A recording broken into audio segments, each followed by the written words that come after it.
Here. Kara Benjamin. Here. Don Carmichael. Here. Cara Drumkey. Here. Lisa Hessel. Sonal Kulkarni. Here. Casey Rooney. Here. Okay, great. We note that everybody is present. Quick review of the agenda. We'll start off as always with public comment. And then the president's report will include student recognition, an educational presentation on our board policy 712, racial equity, diversity, and inclusion. We'll hear our student school board rep reports. We'll have a superintendent's report, the consent vote agenda, which includes items that were discussed in committee. Those normally include things like, where is it? The things that are routinely approved each month: minutes, destruction of closed audio recordings, educational tour requests, employment matters, disposal of obsolete capital equipment, bills payable, supplemental bills list, and financial reports. After the consent vote agenda, we will move to our program and personnel committee, followed by a report from our facilities and finance committee. We'll have an update on the Illinois Association of School Boards and CEDAW. We'll discuss future agenda items. We will retire to executive session to discuss collective negotiating matters, 5 ILCS 120/2C2, as well as an employment of an employee. And when we return to open session, we may or may not be voting. After that, I'll ask for a motion to adjourn. So let's start off with an invitation for public comment. Do we have anybody that wishes to address the board? Going once? Okay, seeing none. Do we have any email public comments? We do not. Okay. So for the president's report, we are going to start off with one of our favorite things, which is student recognition. Thank you. My name is John Gilliam, the principal of Vernon Hills High School, and with Tom Calentes, principal of Libertyville. We are honored tonight to recognize students who have been selected as IHSA All-State Academic, which is quite a significant honor. Each year, there are 26 students across the entire state, some 800 schools, something crazy when you consider the number of high schools, 26 students, 13 males, 13 females. In Vernon Hills alone, I think we've had 11 over the course of our 20 plus years. And so this is a significant recognition, and we are really proud of 3 student athletes today. These athletes have to maintain a 3.5 GPA, which on a 4-point scale, so that does not include honors and AP weighting, which I think for all 3 of them is probably no problem. Plus, they have had significant contribution in at least 2 IHSA sanctioned sports. But again, probably most of these have more than that. So we are just honored to be able to recognize these 3. I get to introduce the one from Vernon Hills, and I want to bring up Devin Mulcrone. Come on up, Devin. Give him a hand.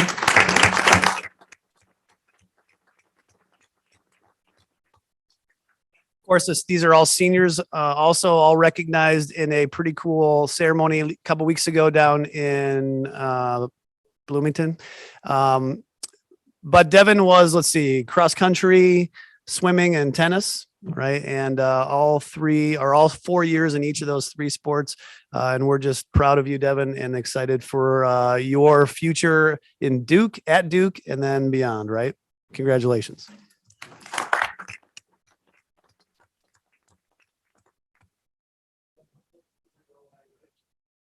You might see a pattern forming here because one of our LHS students is also Duke bound. We will bring up somebody very near and dear to the board, our board rep and all-state academic awardee is Ryan McGrory. Come on down, Ryan.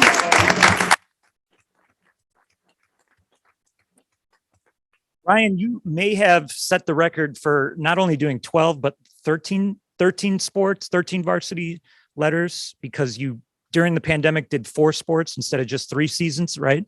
So loves being busy and involved. And so not only your main sport is dance, obviously, but dabble in track, pole vaulting, a little bit of lacrosse on the side, a couple other things that I might be forgetting, correct?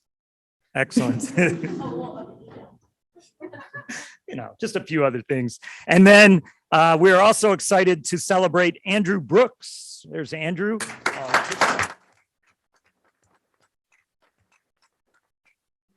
Sports.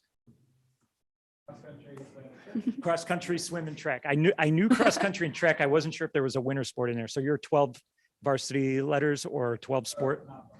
Yeah, 12 season athletes. Awesome. And as John said, this is something, we celebrate a lot in District 128. This is one of those things that is just truly remarkable. Most school districts don't have any students selected. This is, in my short time in District 128, this is the second time in 4 or 5 years we've had multiple athletes from both schools selected in the same years.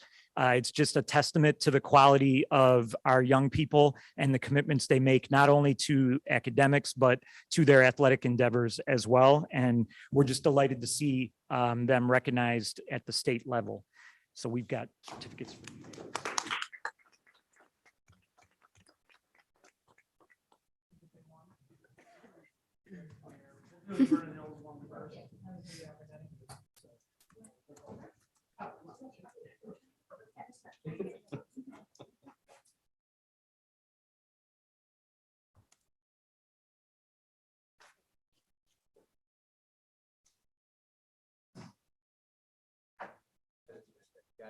All right, LHS, come on.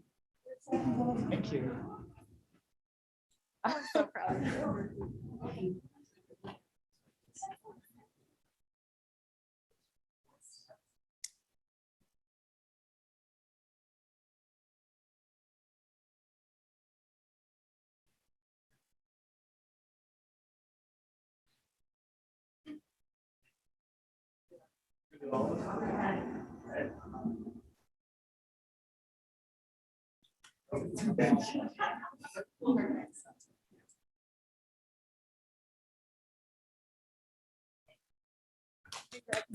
Oh, one more?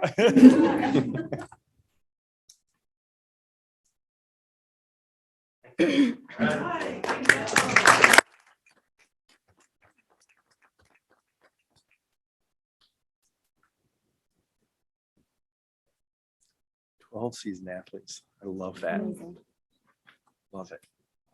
I would be remiss if I didn't also acknowledge the commitment of Andrew and Ryan and Devin's parents, who, without their dedication and commitment to their students' activities, probably would have been much more difficult, not impossible, knowing these kids, but much more difficult. So definitely want to recognize the parents.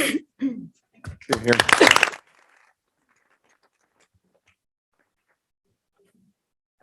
And so at this time, I'd like to ask to have our educational presentation, Board Policy 712, Racial Equity, Diversity, and Inclusion.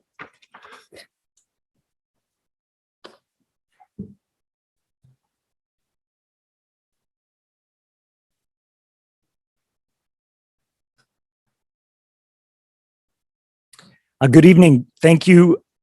Am I on? You're on. I'm on. All right. Good evening. Thank you for inviting us to share this presentation with you. I stand as just one member of our district equity leadership team.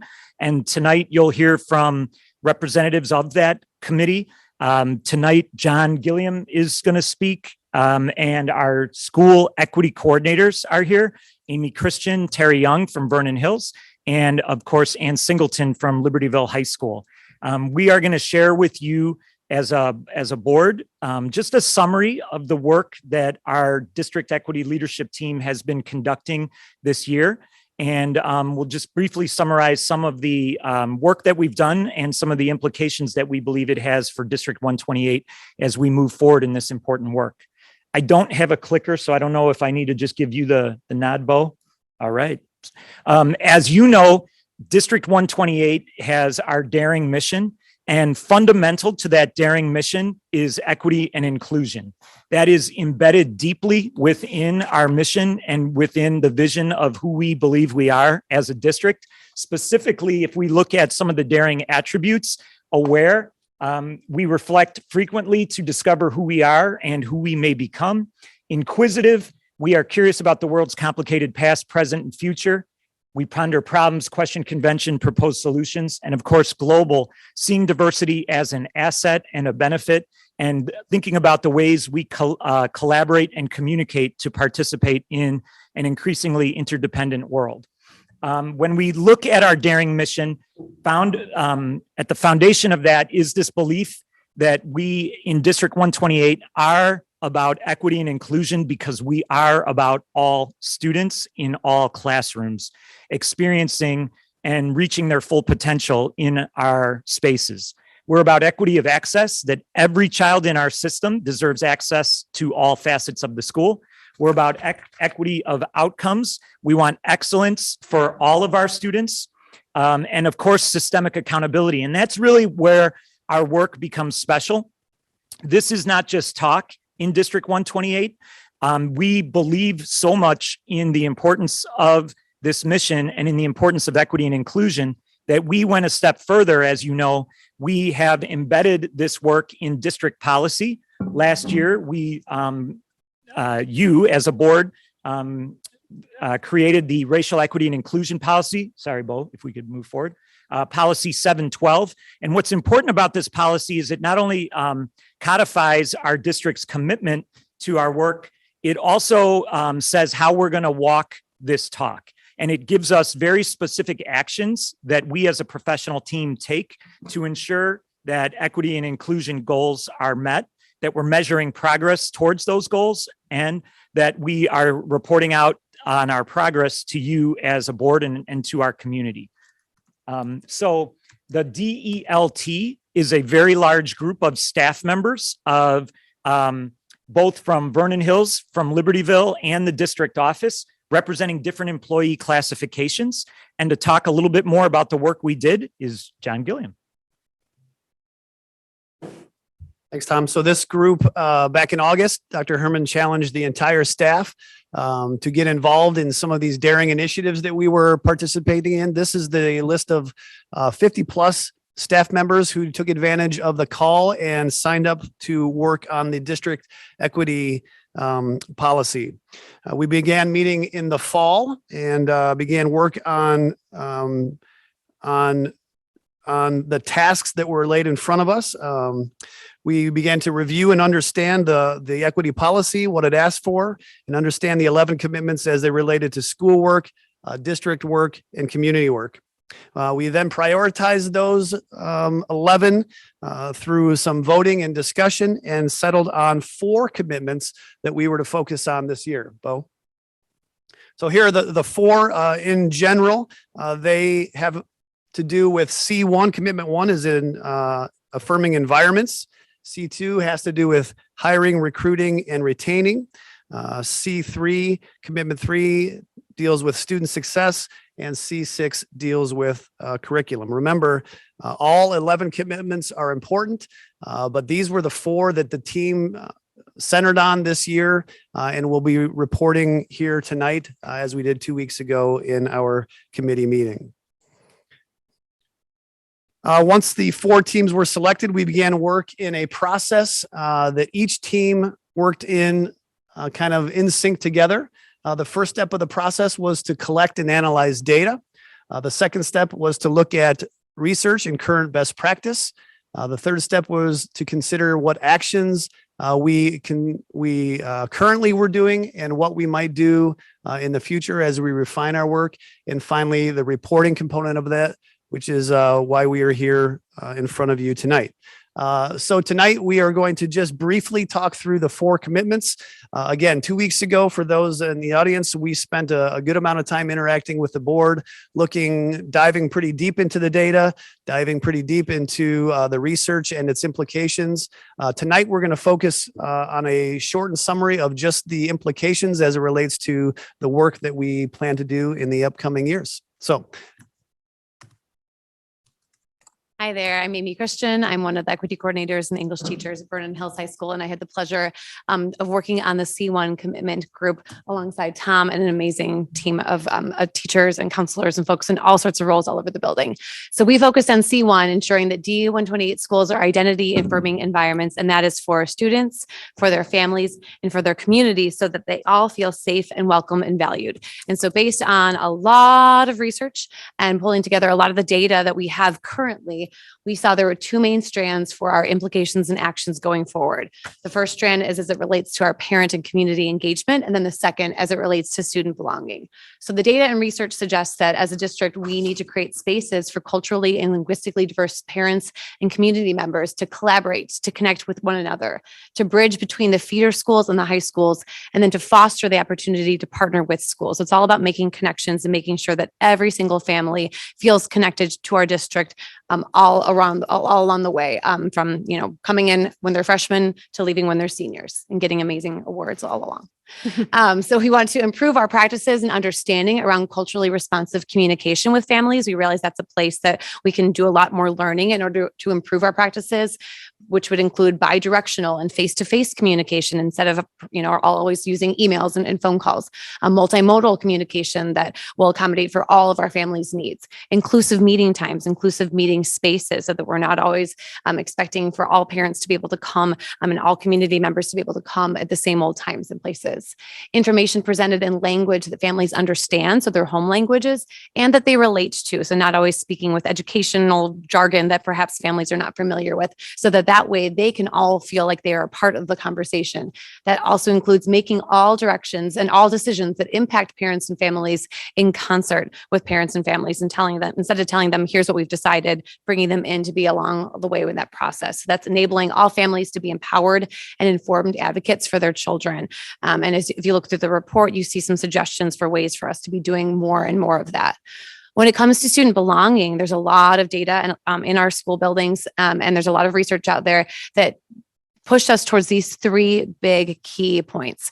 We need to be providing both formal and informal opportunities for student affinity gatherings, as well as alliance opportunities. So affinity gatherings are gatherings where students who have a common identity come together. Alliance gatherings are places where students across identities come together. And both of those are really, really important. We need formal staff-directed programming for our students, and also informal student-driven affinity groups and spaces so that students can take ownership of that as well. We also need to foster more opportunities for dialogue across identities in order to help all students feel that safety, that value, that belonging. We need to prioritize our staff connections with every single student in the building. And this can be driven by a teacher, coach, mentor model with a formal structure, so that we don't just assume that every single student has somebody in the building that they are connected with, but we can ensure that that is in place.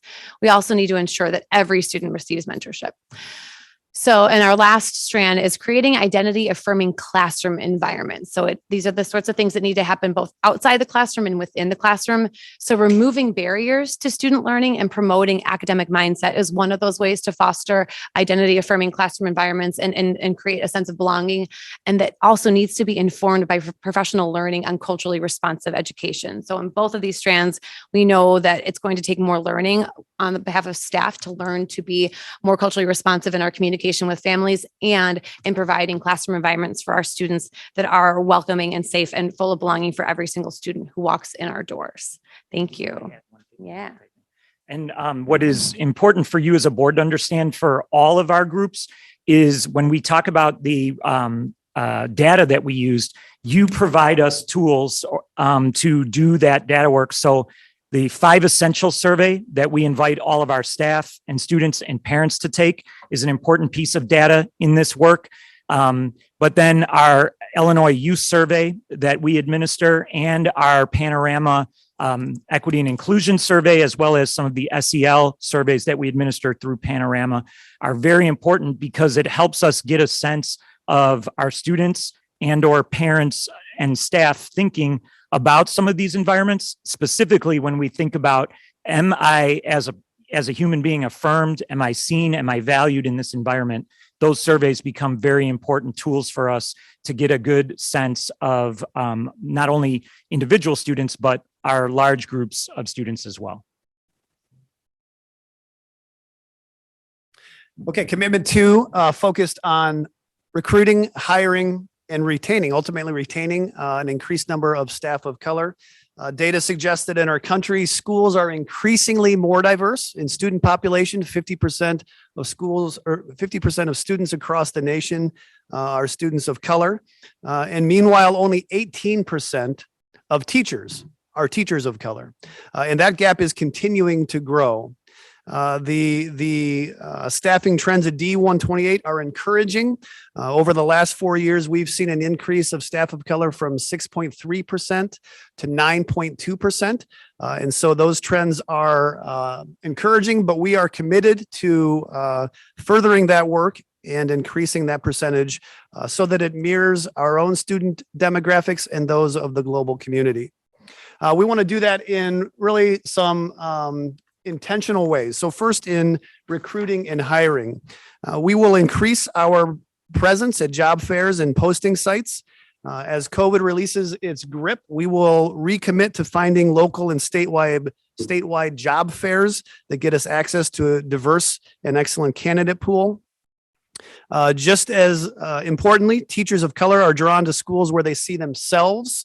It will be important for us to send administrators of color to these job fairs so that we can address and attract a diverse candidate pool.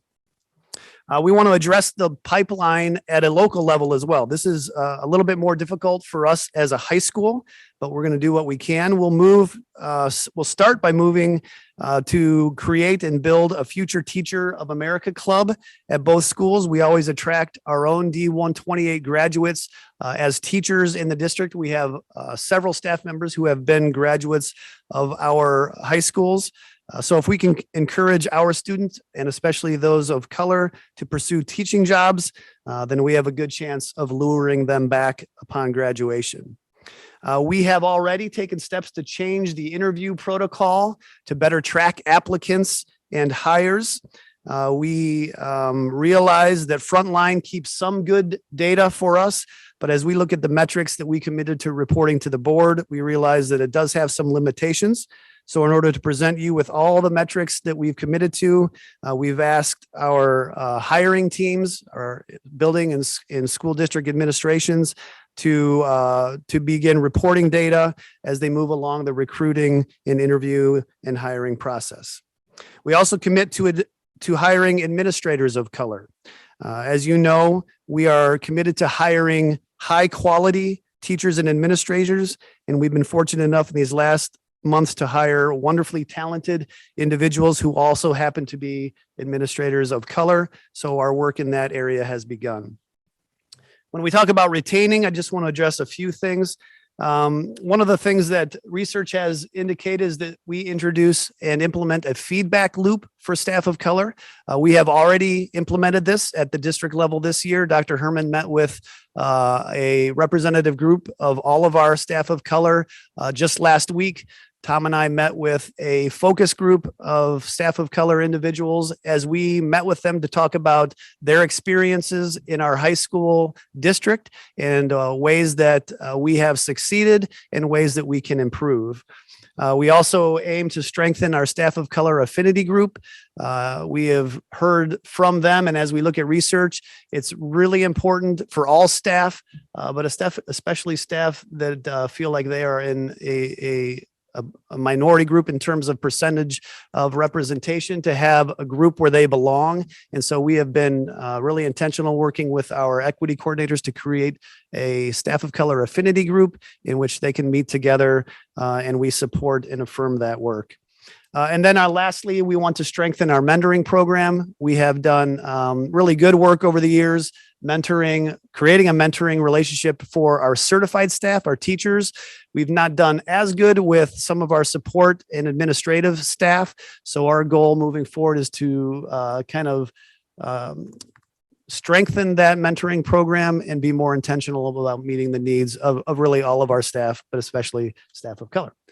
So that is our commitment number 2, and I'm going to turn it to Tara to talk about commitment 3.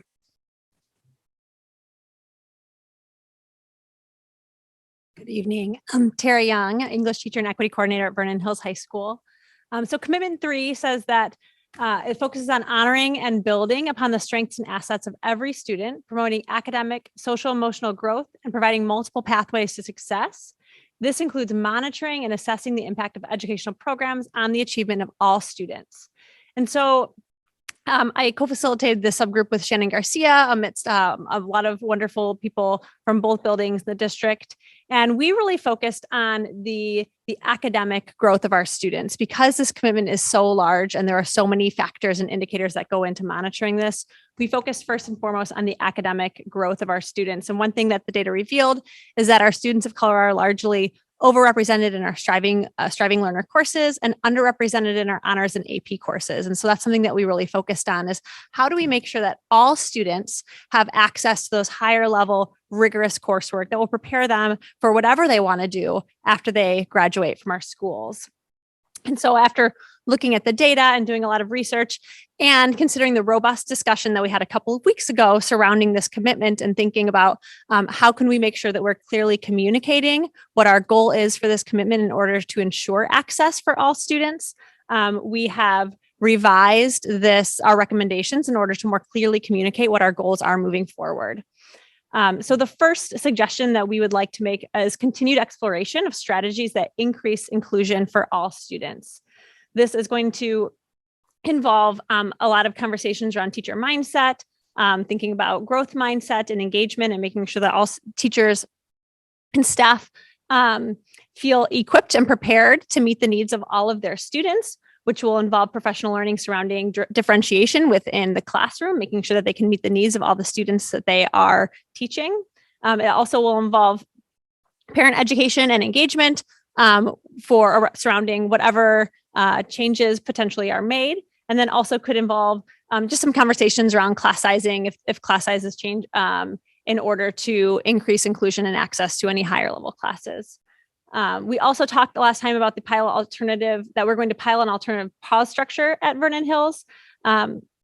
This is really exciting because it's going to allow us to intensify math and literacy and executive functioning skills with targeted one-to-one and small group interventions. So right now, what's currently happening is we have some classes that are dedicated to those interventions. And instead of having classes dedicated, we're going to have small group interventions that are hopefully going to be really meaningful for our students and provide them with the support that they need. This will also increase student ability to select elective courses. One thing we heard when we were looking at our perception data is it's really important for our students to have access to a wide variety of courses, especially courses that allow them to pursue their passions and interests. So by doing this type of pause structure where we have our literacy and numeracy teachers pushing in to pause classes instead of having those classes set aside as additions to their schedule, it's going to allow our students to pursue their passions and interests, which is really exciting. And then the other thing that we are suggesting is to research the effectiveness of an advisory program. This would allow a mentor opportunity that could ensure that every single student in the building has access to a mentor, a teacher mentor within our buildings. It will also allow for the more intentional SEL curriculum, which coming off in this post-pandemic or current pandemic world that we're living in is really important that we have an intentional SEL curriculum. It again will allow students to identify and explore passions and potential post-secondary plans, and will be just another place where we can have more targeted interventions, which will, as I stated earlier, allow students to have access to higher level courses while making sure that they get the support that they need. So now I'd like to turn it over to Ann Singleton.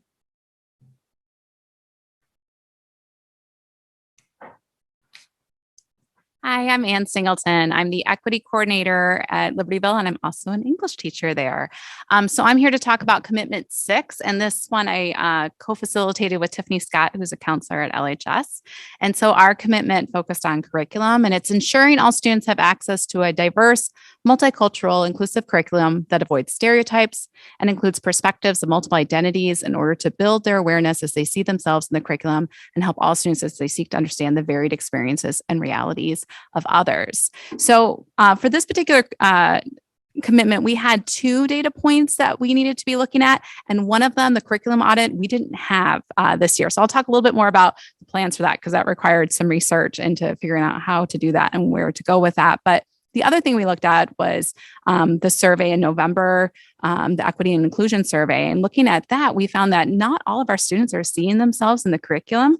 So we began to research, how do we incorporate more student voice into the curriculum? How do we give our students an opportunity to share what it is that they want to learn and what they want to experience? And from that research, we found several recommendations that we'd like to share with all of you and propose tonight. So taking a look at that, the first one is to continue professional learning opportunities for teachers on multicultural and culturally responsive education, project-based learning, using surveys in class to increase student voice, and using student choice for content, instruction, and assessment.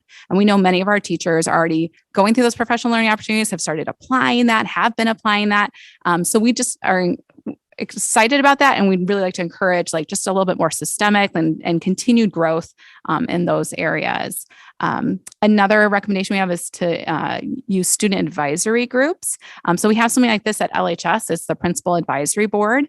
Once a month, a group of students meet at a different period each month. So they never miss more than one class period to attend. And it's an opportunity for students to share their experiences with Dr. K and with other building leaders in that meeting. And we have a subgroup in there actually focused just on curriculum, and they meet with Mr. Alban, our assistant principal for curriculum and instruction. So we recommend not only continuing the Principal Advisory Board at LHS, but considering expanding into some other student advisory groups, potentially adding a Principal Advisory Board at Vernon Hills as well, and thinking about how we can have advisory boards that relate to classes, extracurricular activities, athletics, and other aspects of school, since curriculum is certainly beyond the classroom. And then another one that we saw in our research that we thought, wow, this is really great because we already do it, is having student school board representatives. So I'm so excited to see our students here tonight. You are the reason we're here, right? So thank you for serving in those roles, and thank you, board, for having that. That's something we've done for a long time, and it's a great way to incorporate student voice. So I'd like to talk a little bit more about that curriculum audit. The curriculum audit led us to an equity action plan. Thank you. So Rita's going to talk a little bit about this because she was the one who took the lead on the research for this. She was on our team, thank goodness, because she's got great resources. So Rita, if you could talk about Dr. Dubiel a little bit. Sure. Thank you, Anne. In our racial equity and diversity and inclusion policy, we had included the commitment that we would undergo a curriculum audit. And as we began to research the notion of a curriculum audit, and I reached out to colleagues in several firms that engaged in that work, we discovered that really our actions, because of the work that our equity coordinators have engaged in over a number of years, we were kind of beyond the point where a curriculum audit would meet our needs. And so by reaching out to Dr. Yvette Dubiel from Systemic Educational Equity, LLC, she's the founder and CEO. We shared kind of where we were in our process, and she recommended that we engage in an equity action plan, which would live alongside the strategic planning that we're involved in this year. So we could take the work that we've done this year, assess where we are currently, and move forward with an equity action plan that would include an audit of our curriculum and other strands. And so she comes highly recommended from districts in the Chicago area, directors of curriculum and assessment. When you put out a survey to them and talk to them, hers is the first name that comes up, and she's worked successfully with many local districts in our area to kind of live alongside the work that we've done and to engage in a study of our curriculum to ensure that we have the that we reflect student experiences and voices, as well as provide windows to the outside world to our students so that we all grow from understanding a culturally diverse curriculum, instruction, and assessment. So that's how we found Dr. Dubiel, and we are excited to work with her, and she'll begin working with the team in a series of meetings coming up next year. Yeah, and all the meetings, we've scheduled them for first semester of next year. We'll have 8 different meetings with her. And then that way we can start actions second semester. So that was our reasoning for that, because it could have been a year-long process, but we really felt like, let's do this first semester so that we can start working on things second semester. So we have the 8 different dates selected and slated for the work. And we look forward to sharing with you next year about that. I'll go ahead and just talk a little bit about some next steps. Okay, so at this time, our next steps include the Board of Education and District Administration review this report and consider implementation of the recommended actions. The district leadership team will continue monitoring and reporting on the remaining policy commitments because, as John stated at the beginning, there are more than 4 on there. So more information and reporting is coming. We are so excited to have Mr. Larry Varn join District 128 this summer as the new Director of Equity. We had a chance to meet with him, and it's just, I'm really looking forward to working with him. We're also, we've got that formal equity audit beginning in the fall with Dr. Dubiel. So that's where we're heading forward. Thank you. I just want to thank the district equity leadership team and the people who presented. I know John and Tom are getting up to say closing remarks, but again, it's been a wonderful presentation. So anything you want to add? I would just add in closing that this work is a true reflection of the entire district and our commitment. And I'm very proud to be a part of a team of so many educators who come together frequently to really dig into this work and make this commitment to our families. I concur. And we're open for questions if you have any comments, thoughts. I know, again, we spent quite a bit of time 2 weeks ago in committee work. So if there's any other thoughts or questions from tonight or from last week, we'd be happy to address them. I just wanted to say, I noticed that there's definitely a reflection of the conversation that we had at our committee meeting 2 weeks ago. And I am really impressed with the amount of work that has gone into not only this presentation, but it's truly a reflection of how committed all of the people involved in this presentation were to really partnering with the district. And I think it's a reflection of the partnership that we have. The board passed the equity policy last year, and a lot of that work and a lot of the people around this table were all part of that policy and getting that off the ground and getting it to be part of our board policy. The work that's represented here today is really truly a reflection of the partnership between the board and the people who are doing the work. So I thank the board for their commitment, for the really thoughtful and intelligent questions that were asked 2 weeks ago. And, I think what we see tonight here is a reflection of how our professional staff was so committed to hearing those questions and those comments that were thoughtfully presented and incorporating some updates to the work. So I just want to acknowledge that and say how grateful I am and really proud I am of the collaboration that is represented in this presentation. So thank you. Did you want to? I think you said everything I was going to sorry. say. So nope, you made it easier for me. And the only other point I will add is I do think of myself as a person of color. So thank you. Thank you for doing all of this for all of our students and families. I just quickly want to thank the team for all the work that they did. Thank you for presenting to us 2 weeks ago and allowing us to mull things over, and you were receptive and open to feedback, and we so appreciate that. It's really rewarding to see that feedback was taken and things were clarified and revised a bit to kind of, I think, find not middle ground, but just to find somewhere where we're all comfortable moving forward with this. And I'm really, really looking forward to what this all ends up looking like in the future. So thank you again for your diligent work. As much as we all appreciate the work that's gone in so far, I'm actually looking forward to the work to come, because this is a never-ending project. I don't even want to call it a project. It's a never-ending way of changing the way we do things. And I'm especially excited the equity audit coming up will, as much data as you've collected and analyzed and gone through, There will be some new eye-opening experiences in that equity audit. I know Dr. Dubio will do a great job leading you through that process. I personally have worked with her on another equity audit, and she does a great job. So I'm really anxious to see what that does and how that brings us to the next level and really enhances what the work that we do. Oh, yeah, I'm going to weigh in. Definitely. I had the opportunity to go.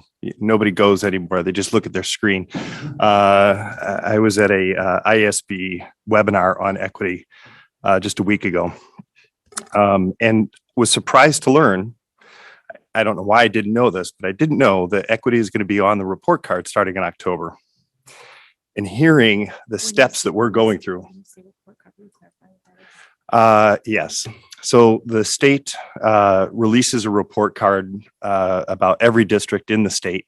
It's online, easily accessible. It tells you everything about the district. It tells you what our like a snapshot of our schools, the demographics, what our funding levels are, what the curriculum is, and how our students are doing based on state testing and national testing. So it's the way that the state holds all of the It is the- school districts accountable. It is the accountability measure, center. stick. Yes. So it tells the community what's happening in the school.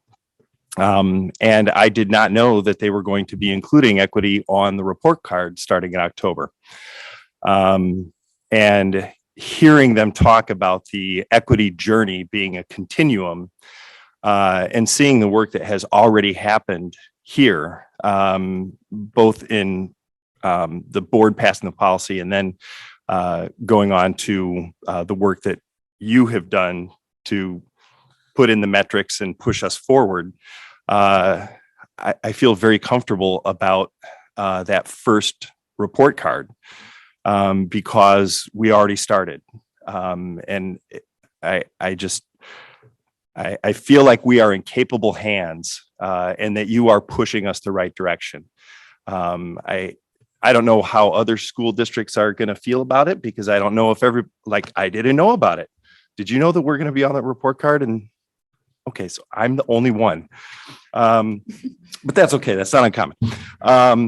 So I'm delighted to see that you're aware and that you've pushed us along. And after going to that session, thinking to myself, oh man, a lot of places are going to be in trouble. They are behind, and I feel comfortable that we're at least going the right direction. So thank you very much. I don't want to take any more time other than to say, I know I was one that was asking a lot of questions. I appreciate you educating me on the current status of where we are. I have a much better picture, and I'm all in for what your plan is for where we're going. I think we just needed to understand we were getting caught up on terms, and thank you for kind of hearing us, and we look forward to seeing. I love the idea of everybody rise up. So that's kind of how you got me on board. I think Is my it- peers said it best, and I will just close it out by once again thanking you guys for all the hard work and can't wait to see what comes next. We appreciate it. Great. Thank you. We're happy to present tonight. And just so you know, we look at what happened 2 weeks ago as what this partnership is supposed to look like, right? It's not just us presenting to you and you absorbing the information. It's a give and a take. It's a dialogue. That's what we saw it as. And so we're grateful to you for being in tune and also willing to engage and discuss and ask the right questions at the right time. So we're grateful for that. So thanks for your partnership. Not that I need the last word, John, but I'd be so remiss because while there's a lot of the adults speaking tonight, I think you as a board know, and our students can affirm and attest to this work is also being driven by our students in every way whenever we ask for feedback, they tell us this is a priority. They tell us this is important to them and their future. And they give us a lot of input on the way they feel, the way they hope our schools would be designed, and the hunger that they have to learn and grow as a community with their fellow classmates. So perhaps during board report tonight, you may just share a reflection or two on some of this work as well, because you know how important student voice is to the policy work and the programs that we're developing. Great. Thank you, Dr. K and Dr. G and everybody who participated in the presentation. That is an outstanding segue to the next part of our meeting, which is our student school board representative reports. So I will turn it over to you. And by the way, also a very nice touch to close it out on our students, because it's really why we're here and what our focus always should be. So great way to really put punctuation on that presentation. So thank you again. I will turn it over to you. All right, looks like we're starting. And before I get into my report, I just want to say that I think Dr. Fisher and I are matching today, which validates my belief that is not shared by many, however, but that I have some semblance of style, or maybe we both don't. That could be it too. All right, and just before I get into, also touch on what Dr. K just said. You can see the work that is being done on a daily basis, whether it be like grading practices or just teachers push it. And specifically, I know they talked about affinity groups and alliances, and I've attended some of the alliance meetings of the MSA and talking with my classmates about how they share their religion with others and how they practice it was a really cool and I think valuable experience for me. And I think we should keep pushing students to go off and see how other cultures and, affinity groups work and what it means to them. So, but now I'll just start with my report. So the cats are buzzing as the school year begins to wind down. Senior countdown is on, and students are trying to keep it together before a well-deserved summer break. Nonetheless, there have been many activities for students to participate in. Going back to Wednesday, April 6th, we held our second annual Wildcat Summit event. Juniors and seniors planned and led a full day of discussions and different activities with around 100 students attending the event. The topics of discussions included healthy bodies, minds, discourse, and relationships. As an attendee and leader, I can say that it was a terrific and meaningful experience. We held so many important conversations that just aren't talked about enough on a daily basis in the classroom. So I hope that it can be implemented more in our daily classroom activity. But students enjoyed being given the time to talk and learn about information that can help them lead a happier and more successful life. Special thanks to Dr. Nelson and all the staff that helped put it on, because it was a ton of work. As a leader, I did not do any of the planning work. There are many other people that actually planned and coordinated the event, and it went perfectly. And then our Wildcat Summit was followed by and built upon by last week's Healthy Relationships Week. Every day, students were pushed to focus on a relationship they had. Monday focused on your relationship with yourself. Tuesday was technology specifically. Wednesday, the Wildcat community.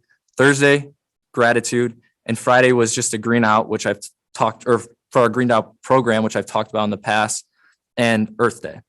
Libertyville students appreciate all the resources and events that remind us to focus on our health.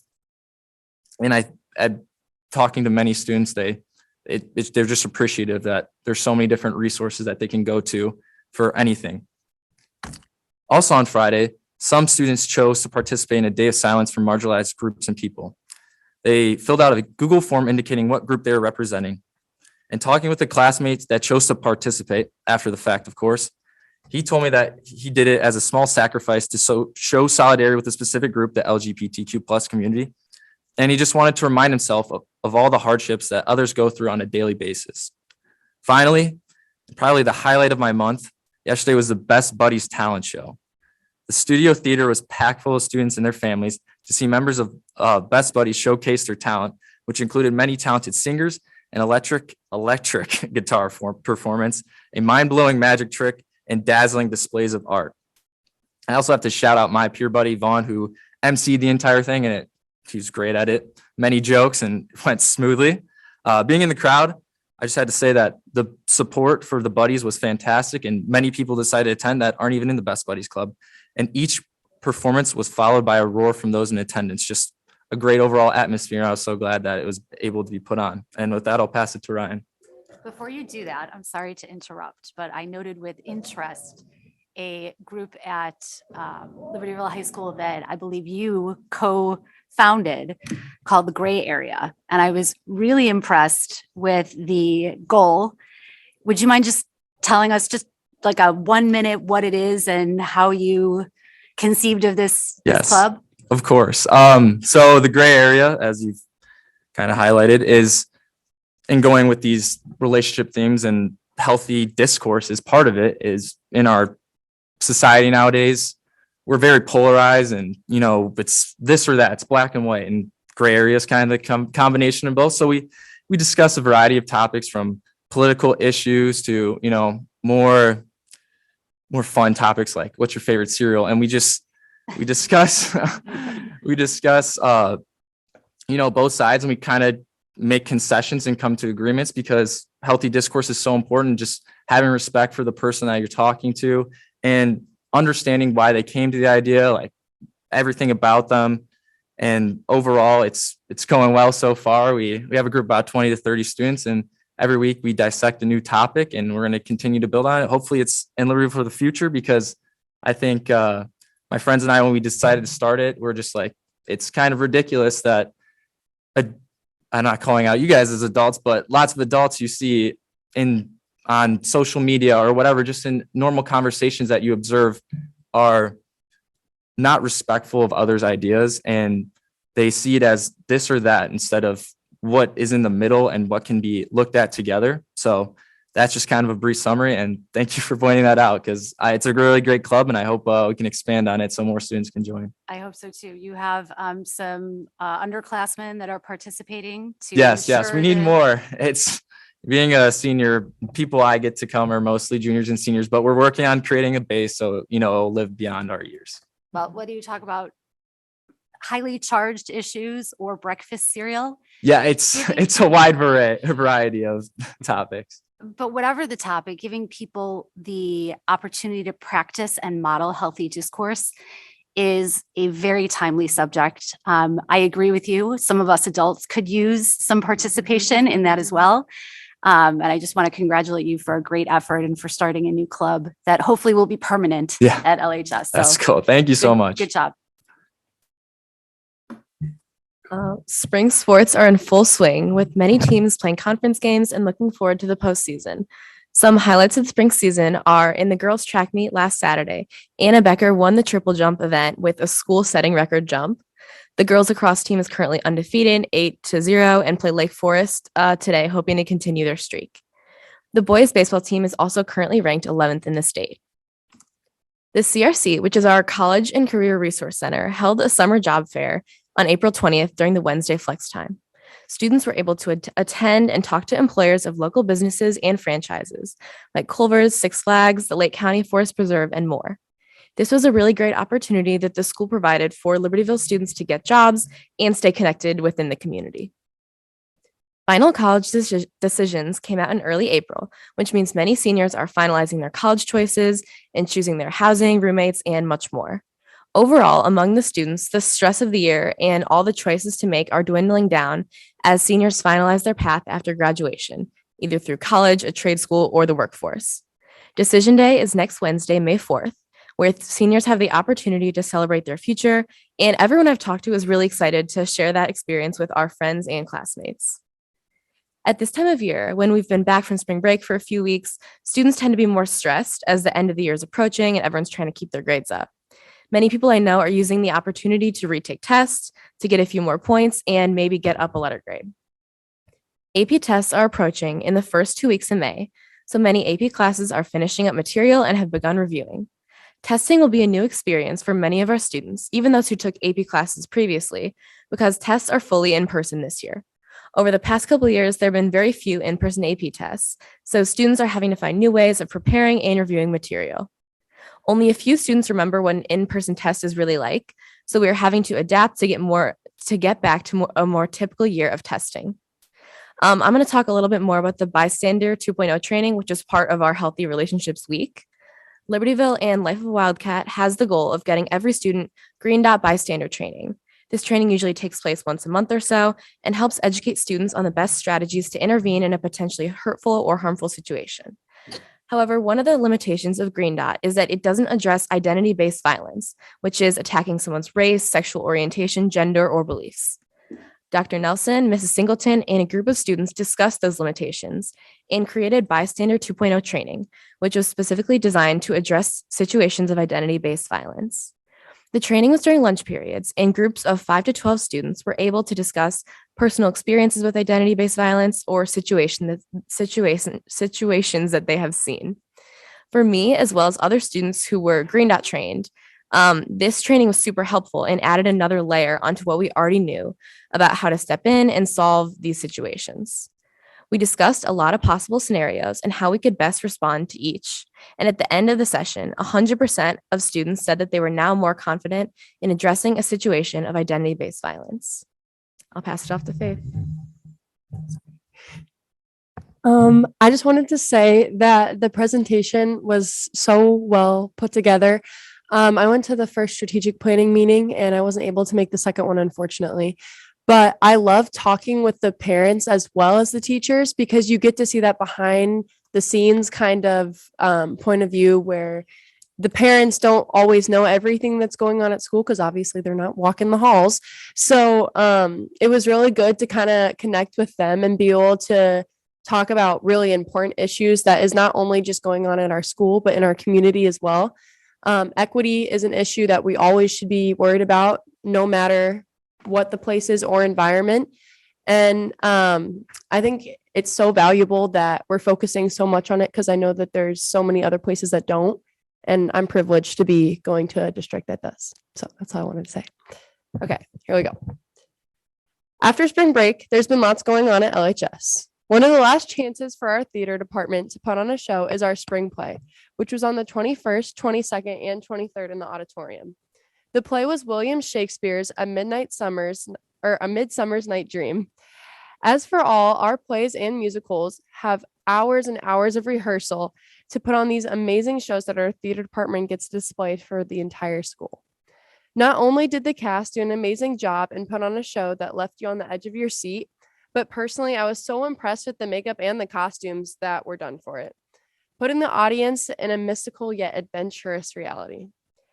The reasoning behind the value in this play may be greater than you realize. Like the characters in this play, we escape to our dreams to resolve some of our most pressing conflicts. I thought I would share the beginning line in the program because I found it really moving and very valuable. Conflict and the stress that follows can often feel omniscient in 2022. The war in Ukraine, continued impact of COVID-19, stress of financial inflation weighs on us all, and not to mention the daily conflicts of our relationships and responsibilities. I truly believe that theater is a place where we can both consider and let go of these stresses. As Shakespeare suggests, the experience in a theater is but a dream. Congrats for all your guys' hard work to the cast and everyone else that's behind the scenes. Speaking of fine arts, the Spring Band and Orchestra had their first spring concert April 28th, featuring concert band, concert orchestra, symphonic band, and string quintet. I don't think I said that right. The second spring concert, May 5th, will feature the other half of our band and orchestra, which is symphonic winds, chamber orchestra, wind ensemble, and symphony orchestra. The practice and difficulty of this music is harder than people realize. So please, if you couldn't make it, all our concerts are webcast live and on YouTube under Wildcat Productions. Amazing work and congrats to all of our music department staff and students for putting these amazing performances together for our school. So, seniors got a 5-day weekend a couple weeks ago while underclassmen took the PSAT and SAT. Thankfully, everyone got Friday off to kick back, relax, and watch it rain the whole day. I hope everything went smoothly for underclassmen genuinely that participate in testing because it definitely isn't easy. And I know personally I suck at standardized testing, and it's a big milestone that should be appreciated for each and every student. After the past 2 years, we've been through a lot, so I know it can be difficult. For students becoming a part of the National Honor Society, the NHS ceremony and induction will be held April 27th from 7 to 8 p.m. at LHS. Congrats to all the students who worked hard to become involved in such a program. For anyone who doesn't know, for a student to be a member in NHS, you have to work on maintaining a high GPA. So this means members of National Honor Society must have a GPA of 3.5 or higher on the 4.0 scale. And also students in the NHS, participate in community service and leadership opportunities while attending monthly meetings to show their commitment. So personally, I'm in NHS and we'll do canned food drives. We'll go to Feed My Starving Children. You have to get hours within the program. And honestly, it's taught me a lot about responsibility and leadership. So I'm very thankful for that. Connecting to commitment, True Wildcat is something that we do at LHS, and it's a part of the culture that we push so greatly for our school. A new True Wildcat will be announced on April 29th, and this student can be from any grade level and is a person that exemplifies and leads in the daring mission from LHS. I can't wait to hear who the new True Wildcat is for this month. Thank you. Okay, so first about like the presentation, I know like for me as someone who's like a person of color, I think it's really important to feel represented, especially in school, because like a lot of the teachers and coaches that I have, they're like people that I look up to. So I feel like the representation can be really like inspiring from like a student's perspective. And so last week was Daring Week, which was hosted by a prevention and wellness program. Each day was filled with different and fun activities to help bring awareness in a way that was really engaging for the students. For example, on Tuesday, we had the Unity Fair, which is when a variety of clubs set up in the foyer during lunch periods and give insightful information about culture, race, sexual identity, mental health, friendships, and many more topics. Also on Thursday, we had the Dare to Empower Lunch and Learn about body image and social media. I wasn't able to attend, but I know many people who went, and they said it was really inspirational, and they were so thankful for the opportunity to talk about these topics in school with their peers and teachers. This past weekend, we had our prom, which had a record amount of students with 410 students attending. The night started off with a dinner and then a fun Kahoot game, prom court, and then of course the actual dance. It was so fun seeing the senior class come together and enjoy our night together. All students who attended said they had a super fun weekend, especially yesterday with our senior ditch day. Students were able to do a variety of fun activities ranging from going down to the city or going to a water park. On Saturday, April 9th, Vernon Hills hosted its first annual ELS walkathon to raise funds for our educational life skills program. Best Buddies helped organize this event and it was super successful. It took place at Little Bear Lake and there was a great turnout. Best Buddies hopes to make this an annual event and that it grows bigger and bigger every year. On April 5th, Vernon Hills hosted all incoming 9th graders for the 8th grade orientation activity fair. The fair allowed the students to explore all sorts of clubs and sports to give them a preview of all the fun activities to join in high school. The students were able to ask questions about different activities. This made many of them feel so excited for all the cool opportunities coming their way very soon. On March 24th, students in personal finance or consumer classes were given the opportunity to take part in interviews. This allowed students to prepare for the real world and go through what a real job interview would be like. Many students have said that this was a cool experience because it made them feel less nervous about having to do a real interview in the future, and they now know what to expect and how to prepare. Hello, everyone. Sorry, my voice is kind of shot. I'm so sorry about that. Can you tell us why your voice is shot, please? Yeah, I play volleyball. We won 32-30, and that is ridiculous. That is like you 25, and in that span we missed 6 serves in a row, and I was one of those included, which that's my first missed serve of the entire season. So that was kind of tough. For the Congratulations on your victory. Yes, it's also Sounds like Coach it was a very Curry. hard-fought 3-set match. Yes, happy birthday, Coach Curry. And so for the presentation you guys given, I was unable to make both of those due to volleyball conflicts. But the way you guys explain it, like I really appreciate, like, even though like I'm not a minority, like just like I can see the way you guys are trying to take a step in the right direction, and I feel like that will really benefit us in like the future. All right. The HHS announced its leaderships for the next student council. Congratulations to Exec Board President Katie Sear, Senior Class President Jenna Sawa, Junior Class President Haley Kalinowski, and Sophomore Class President Tessa Posner. A day during school VHHS Career Tech and Educational Department hosted the Career Expo. With over 30 companies attending, there were many career pathways being exhibited for people to see. Each period, there was a specific business talking to students in the West Gym, and they were going super in depth of what their company actually does and how we can get involved in that company. Whether someone is interested in going to college, trade school, military, or just wants a job now, there were plenty of people there to help you out. On April 14th, Highland Park hosted the CSL Art Show. Every school in the CSL was able to show off 55 of their own artworks. By talking to Mrs. Dolstrom, one of our art teachers, she said that the Highland Park Art Center looked amazing with all these pieces in it, and everyone was able to walk around and appreciate each other's work in the whole CSL. We're seniors. We now have around 20 days left, and festivities have started. Each day, now we have an ABC countdown, and all of us are just constantly anticipating the next day. With starting off with anything but a backpack day, then the beach, and soon karaoke. I don't even know what's going to go on there. Seniors have a lot to look forward to with the upcoming days. The CRC is also starting to post on their Instagram of seniors who have committed, and they're now just showing off where everyone is going, which is, I'm looking through that, and I'm always excited to be like, oh, that person's going there. It's super cool, because I don't talk to everyone in the school, but I just love my class in general. For the past couple of months, many people have been practicing for the spring orchestras. With less than or around 1.5 weeks to go, students are preparing for their final preparations. Layla Schumacher, a freshman, says that all the girls have been putting in a ton of effort and are ready to show off what they've been working so hard and so long for. Unlike POMS, the girls choreograph their own dances and are also able to participate in around 2 to 5 dances. Layla also states that May 7th cannot come any sooner. She's so excited.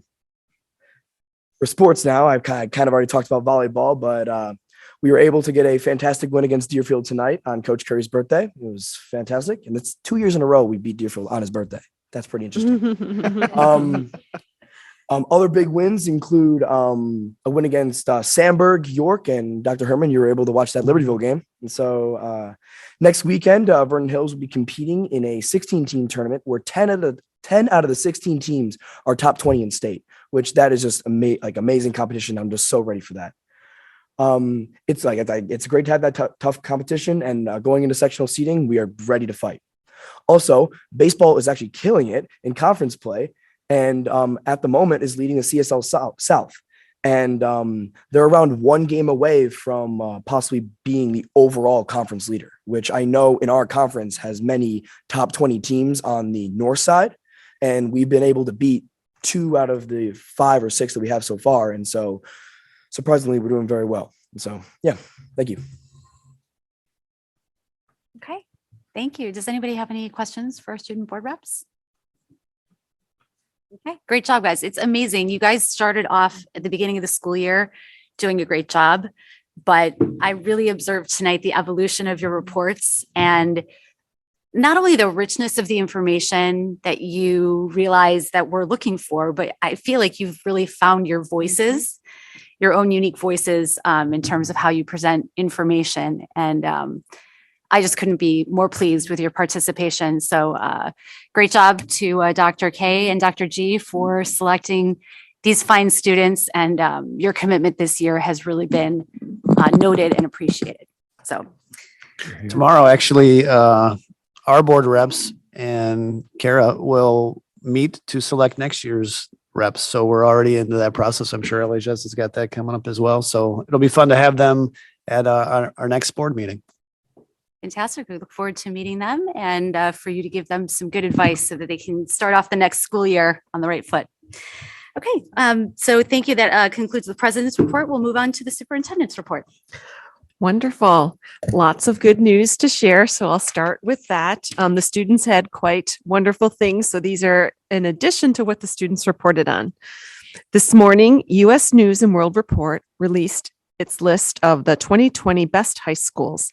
LHS and VHHS were ranked 13 and 8 respectively among Illinois schools, and 238 and 334 among schools nationally. Again, very prestigious award and recognition that our schools continue to earn.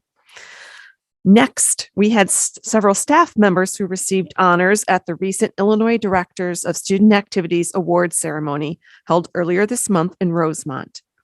LHS staff recognized were Ping Pong Club Advisor Christophe Kiard, GSA Club Advisor Diane Naslund, and Leaf Club Advisor Dave Lapish, who received the Distinguished Service Award for lifetime contributions to student activities.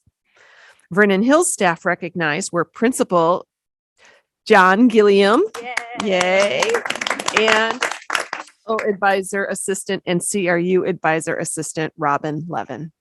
And again, congratulations, John, for administrator who fully supports student activities and the positive culture and climate at our school. And finally, for good news, Vernon Hills High School FBLA team was able to attend the State Leadership Conference in Springfield. A total of 69 students competed in SLC events, with 49 of those students attending the conference in person March 31st through April 2nd, which, yes, was over spring break. The students performed very well, and 40 students qualified to advance to compete at the National Leadership Conference June 29th through July 2nd in Chicago. The Vernon Hills FBLA advisors are Tony Isabelli, Lynn Benson, and Kate Isabelli.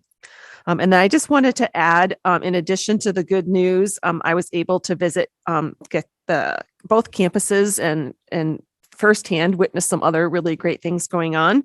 Attending the Libertyville Vernon Hills volleyball game was very exciting, and it was so great to see.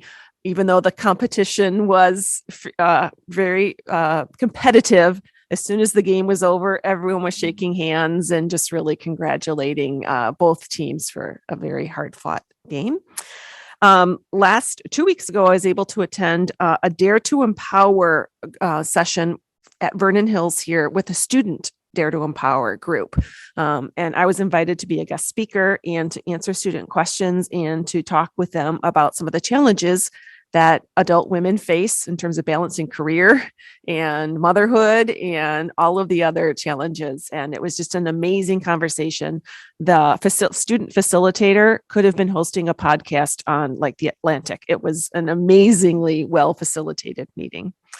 I also stopped by the Career Expo today and saw, again, a lot of students were very interested in picking up brochures and meeting with the adults who were trying to recruit them very hard for summer work opportunities.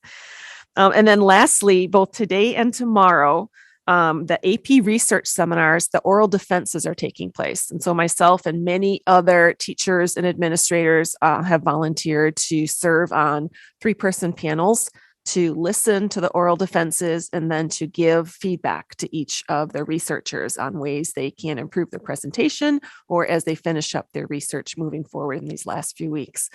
Amazing research being done by our students, and it was just wonderful to have the opportunity to sit beside today was LHS and tomorrow will be Vernon Hills High School staff members.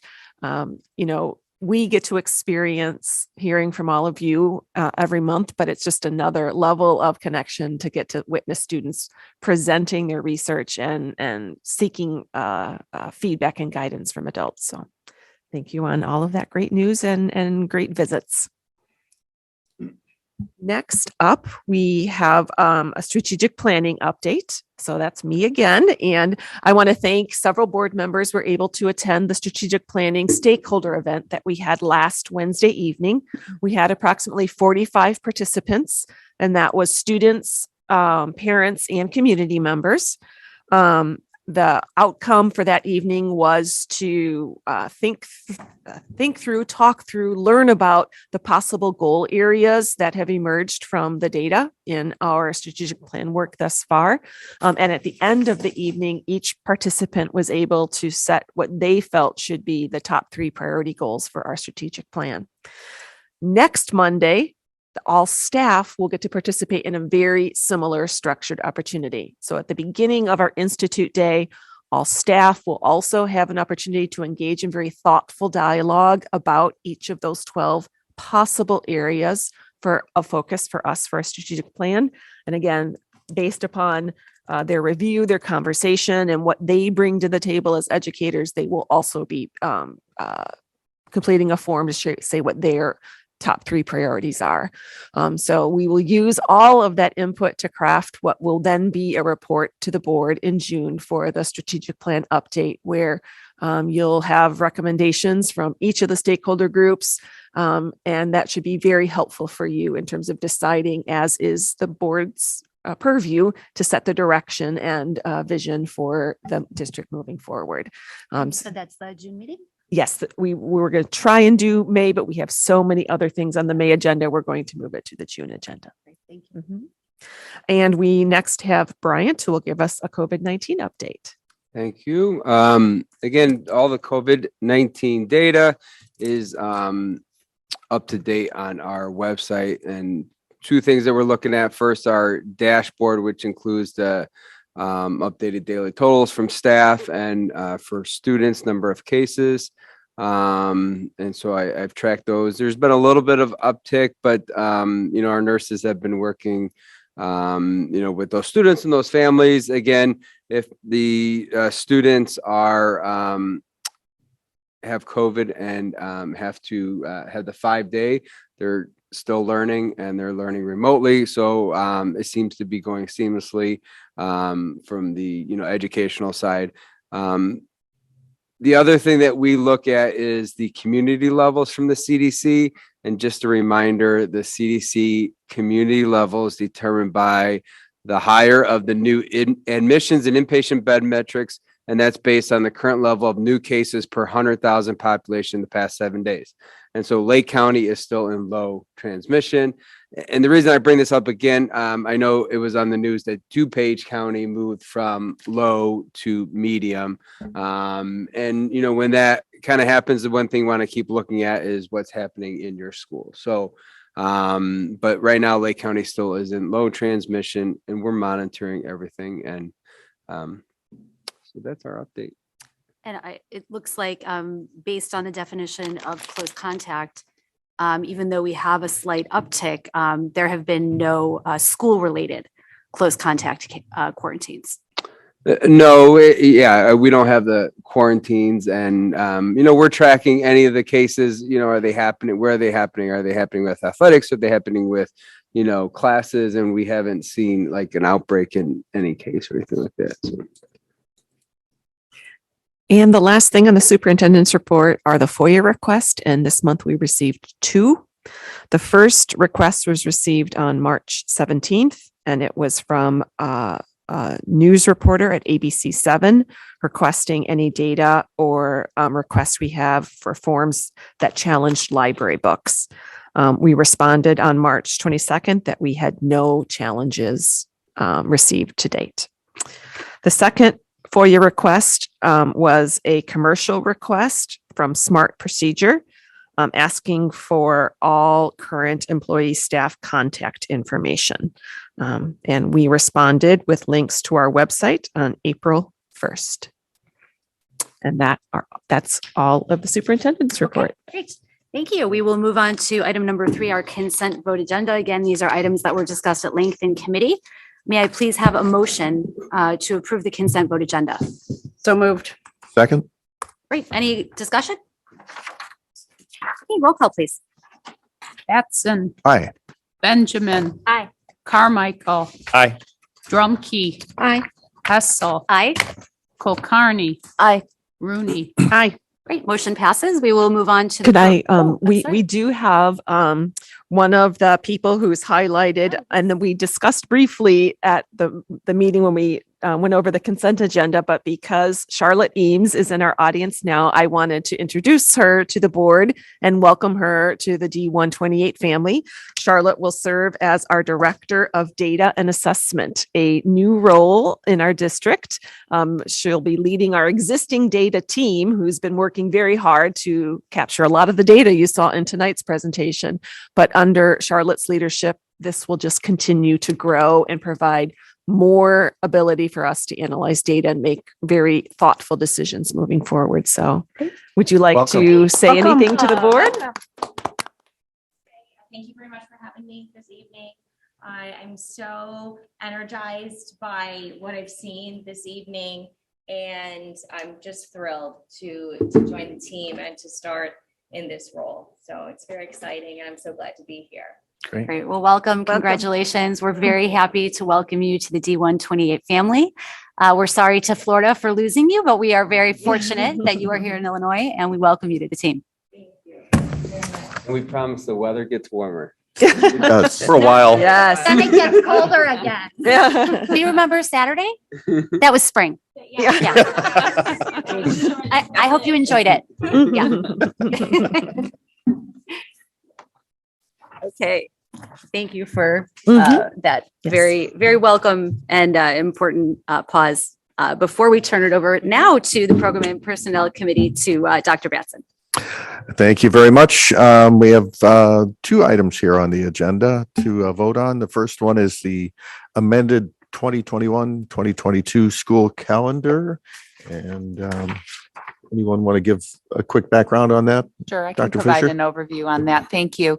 Many of you will recall that, and some of you will not recall, the long history of this is that the calendar committee has often been asked to address the notion of non-attendance days for students when religious holidays fall on school days. And in March of 2020, a group of students appealed directly to the school board, requesting that the school board consider the holiday of Eid as a non-attendance day or an institute day. And they presented a thoroughly researched presentation. There were community members in the audience when they spoke to the board. And following, that was actually in January or February of 2020. In March of 2020, we reconvened the calendar committee. School board reps served on the calendar committee. We also invited the students who had appealed directly to the board to participate in that meeting. And we agreed at the calendar committee to present the board with a calendar that included an institute day in the 2021 school year and the 21-22 school year that would coincide with the celebration of Eid. That worked well for the 2021 school year. And during this year, we learned that the date we had selected 2 years ago was actually not the date that Eid would be celebrated in the United States. And we learned that just a few weeks ago from students who came forward and pointed out the error. The error is one that was honestly made. And that we hoped to correct even with that discovery at the late notice that we did. And so thank you to both buildings for being flexible in adjusting schedules and things that were planned in order to bring to you this recommendation that we make the very late switch of celebrating our Institute Day on Monday, May 2nd, instead of Tuesday, May 3rd. We believe that that would be convenient to other families in the district to have a long weekend with a Monday off for many students, but it would also coincide with the opportunity for our Muslim families to be able to have a day off of school on the day that their holiday would be actually celebrated, as was our original intention several years ago when that recommendation was made. And so that is the background, that is the request, and we are planning to make that move to Monday with your approval. Okay. Can we have a motion, please? So moved. Second. Okay, any other questions or comments from the board?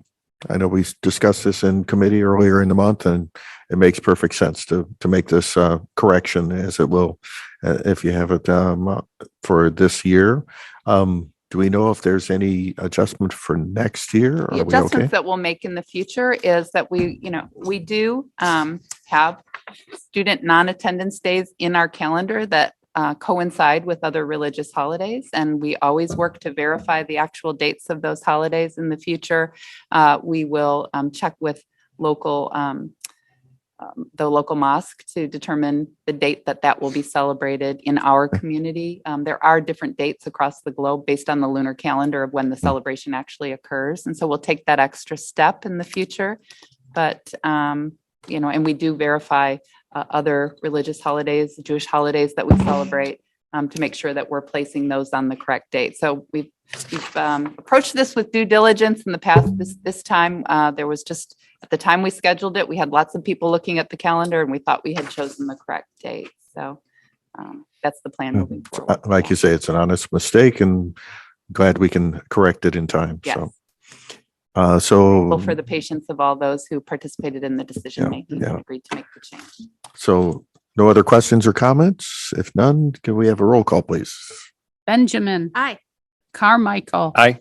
Drumkey. Aye. Hessel. Aye. Kulkarni. Aye. Rooney. Aye. Batson. Aye. Motion passes. Our second item here is employment of employees. These are additional employees, adjustments, if you will, for they came in after the committee meeting earlier in the month. So Then may I just take a moment to Sure. thank the board for that vote and know that that vote will be much appreciated by the students who, again, we as a district encourage student voice and agency and appreciate when students tell us that, we've made a mistake or that they would prefer us to investigate a different action. And so I thank you on behalf of all the students who recognized this error and made it known to the adults who could make the change. yeah, I'm glad we were able to accommodate It's that. us. It was both nimble and in line with policy. Yeah. Yeah, nice. Okay, so again, we have a list of employment of employees here to consider. Can we have a motion, please? Move to accept the employment of employees as listed. Second. Okay, any other comments or questions or? Yeah, kudos to Laura Brandt. She's going to be a new social studies supervisor, former colleague. I could also say nemesis because we competed against each other a couple of times. Good for her. Actually, she won both times. No. Okay, any other comments or questions? Roll call, please. Carmichael. Aye. Drumkey. Aye. Hessel. Aye. Kulkarni. Aye. Rooney. Aye. Batson. Aye. Benjamin. Aye. Okay, that motion passes and that concludes the Program and Personnel Committee report. Okay, thank you, Jim. We will move along to item number 5, the Facilities and Finance Committee. Chairperson Rooney. Okay, well, I think we're going to balance each other out tonight. Jim, yours was short and sweet, and we got a lot to go through for facilities and finance. We will not be taking action on any of these items, but there's quite a bit to discuss, and we're going to start. I'm not really sure what are the FNF minutes doing on the. So that was, and I noticed they somehow did not make it into the board packet. So I'll just give those to you at the next committee. Usually this is kind of almost like a redo of our committee. Now that I'm back in here, ready to go. So normally you didn't have anything really at the last committee. So we usually Right. share the minutes from the previous, and I was just going to share those with you. So I'll just get those on the May. Okay, I saw the agenda was in there, and I thought, okay, I missed something on that. Yeah. We're glad you're here. We're glad you're back. And we'll start with food service proposals. This is something that will definitely be of interest to our students. Yeah, so I don't remember when we started the process, but we decided to go out for RFP, request for proposals for food service providers. We've had Chartwells for many years, and we've been working through some things and decided, you know what, let's see what's out there. And so within the last few months, we put together a request for proposal, and also to change the way that our program is funded as well. So we put that out. It's not a bid. You could have bid something like that, but we didn't set it out as a bid due to our structure. And so we got 4 proposals back, which was good. I didn't, other districts have done this recently and they've only gotten just 2 or 3, so we got 4, which was great. We got from Arbor, Chartwell's our current provider, Organic Life and Quest. And so we got those in. Some were 400 pages long and trying to figure out, okay, how do we boil this down and analyze this? And so I provided you with some, like a kind of a summary sheet of some of the analysis that we had on the proposals. So in your packet, there's a document, and really there's four different metrics, I think, that helped us try to understand and also address some of the concerns that we had with what we're currently doing. The first one was how many similar Illinois high school clients do the providers have? And Arbor, which was one of them, had 3. So they had some high school districts. Chartwell's has 2. Organic Life had 2, and Quest has 11. And so this really is meant to just show like what is their presence in the Illinois high school market. Elementary districts are fair and legit, but a high school runs a little bit different typically than an elementary lunch program. So wanted to see that to kind of show how prevalent are they. This next one is Lake County clients. So how many Lake County clients, whether they're elementary or high school, doesn't matter, or unit district, doesn't matter to us.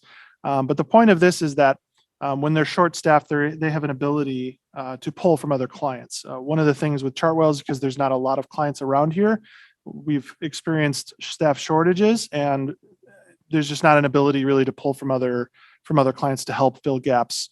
And so we had Arbor, which has 7 clients in Lake County, Chartwell's 2, Organic Life 3, and Quest has 11. It's not the same 11, it's different. Also, one client could be several schools, right? So we are one client, but we have 2 schools. So you could have a client with several schools in them. And then in terms of commission, so this is the way of the financial structure. So the way this new contract would work is there's no expenditure on the district. The food service program manages all of that. We don't collect any fees. The management program, they run this program in our school, and basically they give us a commission check. It's similar to how like our Coke contract works, right? Well, a little bit different, but similar-ish in terms of we don't really have expenditures, but we get a percentage of sales. And so they offered in their proposal based on that 7% for Arbor, 6% Chartwell's, 3.5% for Organic Life, and 7.5% for Quest. So Quest was the highest there. And then the last one was average per cap. And so this represents about like average sales per student. And really what this shows us is how capable and how strong are they in terms of actually getting students to buy their products. Right. How well received are they by the students? Yeah, a high per cap number shows a very strong program that students are participating in and love and enjoy. And so $2.34 for Arbor, $2.34 for Chartwell's, coincidentally, 79 cents for Organic Life. So that would be on the low end, and then 3.1 for Quest, $3.10 per cap for Quest. Based on the cost of the items? It can be, but it's more a strength of their sales. Because if things are priced too high, they won't buy them. You know what I mean? So there's a little bit of both going on there. The next thing we did is we took a tour. So we had students and staff from both buildings and district admin go on a tour. So at that point, we decided to narrow it down from the 4 to visit Chartwell's and Arbor, Quest and Arbor, Chartwell's we already have, so we can tour them every day here. We toured, for Arbor, we toured Lakes High School up in Antioch area. And that was a program that's not on the National School Lunch Program. So similar to us, we're not on the National School Lunch Program. So you can kind of see how those programs run on or off the program look a little bit different in terms of how they run it and what's offered. And then they visited Quest at Highland Park High School. And we asked for survey information from them about their thoughts on menu choices, food quality, customer service, flexible grab and go availability through the day, nutritional healthy choices, and then just strengths from each vendor, things you're concerned about from each vendor. Arbor scored, I would say, mid-range. And I gave you all that information. Quest scored very high, almost had all 4s. You had to scale everything 1 to 4. They didn't have all 4s, but they almost had all 4s. Chartwell's was low to mid, except they had trended higher in quality of customer service. And then the final question that I felt was pretty meaningful to me, at least, was if you had to pick a provider for food service for District 128, which would you pick? Arbor, Quest, or Chartwell's? Everybody chose Quest, excuse me. So that was meaningful information. So based on all of that information, the people that participated in the tour, the data that I have available in terms of the RSPs, we'd like to move forward with negotiating a contract with Quest. So it's not a bid where there was a contract already and they're bidding on it and then we have a contract. This really was figuring out, right, what provider do we think will give us the service that we're best looking for? And then we negotiate a contract with them. And so we've started that process. And so we're negotiating with them right now. So that's really the update that I have. And it's possible I could have a contract for approval for you in May. Nobody here, including Quest, is interested in wasting time and getting stuff going. So there's a smooth transition. I appreciate the commentary on each one of them. I think my personal favorite is they can do our coffee bar whoop whoop. Talk to me about that one. Yeah, well, and Quest, part of their proposal also was on their own money, putting up $100,000 to put a coffee bar at LHS. So Vernon Hills kind of has a spot built in for one, but LHS doesn't really have that. And so that was something that they included in their proposal, which we certainly find attractive as well. Yes. So. And as we still have one of our student board reps with us, I would like to solicit a little bit of his thought on that. Needless to say, at Libertyville, I don't know if we're known for our cafeteria food, so I think this will be refreshing. I can't speak to it personally. I don't think I've eaten at the cafeteria since sophomore year, which might say something about it, but it'll definitely be refreshing. I think students will really appreciate it, and seniors and upperclassmen will be very sad to find out that they won't get to actually partake in eating. And the coffee bar does seem like a good idea. Be interesting when I come back to see how that looks. And the students that were on the tour, we went to, so obviously they've been at their own schools, and I think some of them have seen the other school. We went to Lakes, and then we went to Highland Park, and it was like night and day. So the students saw the coffee bar, which included coffee, but also grab and go sandwiches, grab and go, salads. So those students that are in after school activities, could grab something. The prices were reasonable. Obviously that's, part of the negotiations, but just the offerings that they offered from, the food, our students were just amazed. And I know Tom's daughter goes to Highland Park. So some of our students went over to their table, talked to the kids. We grabbed some kids that were in line and asked, is this normal? Are they putting on a pony, dog and pony show for us? But they said, this is every day, so I think, just seeing that we look forward to, having Quest, I think, for our students, and it'll be amazing. And the students that went that day really ate a lot. Including me. We ate a lot. Well, it's research. It was I mean, research. I had It to was- do the research. It was purely And thank research. you for letting me put I you don't know, on I this. Yeah, how are hearing those about students LHS. chosen? Because I don't remember filling out a form for The that. cookies at Highland Park were a lot better. They were all students, John, that will be here next year. Oh, That's a cruel. good point. Our Otherwise, you probably would have been. Yeah. So You've our given them contract notice. with Chartwells, we've had a contract for a long time there, and it's an auto renew. And so you are required by the contract terms to have a 60-day notice, and we've already notified them of our intent to terminate the contract. And so that's already done. So 60-day notice would be the end of this month. So we have already done that. Thank you. Yep. And just to confirm what I'm sure you've already verified, but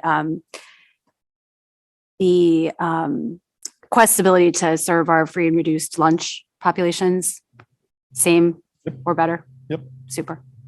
Great. It's all part of the deal. I have a quick question. So it sounds like Quest is a wonderful option for our students. While reading through the packet, I noticed that there were some pieces of input from students, and I think even may have been commented on by Dr. Gilliam regarding some of the employees who currently work for Chartwells, and how there's a bit of an attachment and an intense appreciation for these employees. And my question is, will those employees have kind of a first crack at positions that become available when Quest transitions in? So the best answer I can give you is every company is trying to find and hire high quality employees, including food service providers. And it is very common when there is a change made for the new provider to come in, talk to the current employees and talk about a transition with them. That's very common, and that conversation is going to happen. And I think it's already scheduled to happen between Quest and our current provider and all that kind of a thing. So they're aware. Quest is also aware. They're going to do the best that they can, but at the end of the day, that's kind of stuff we've got to work out a bit with them. But yeah,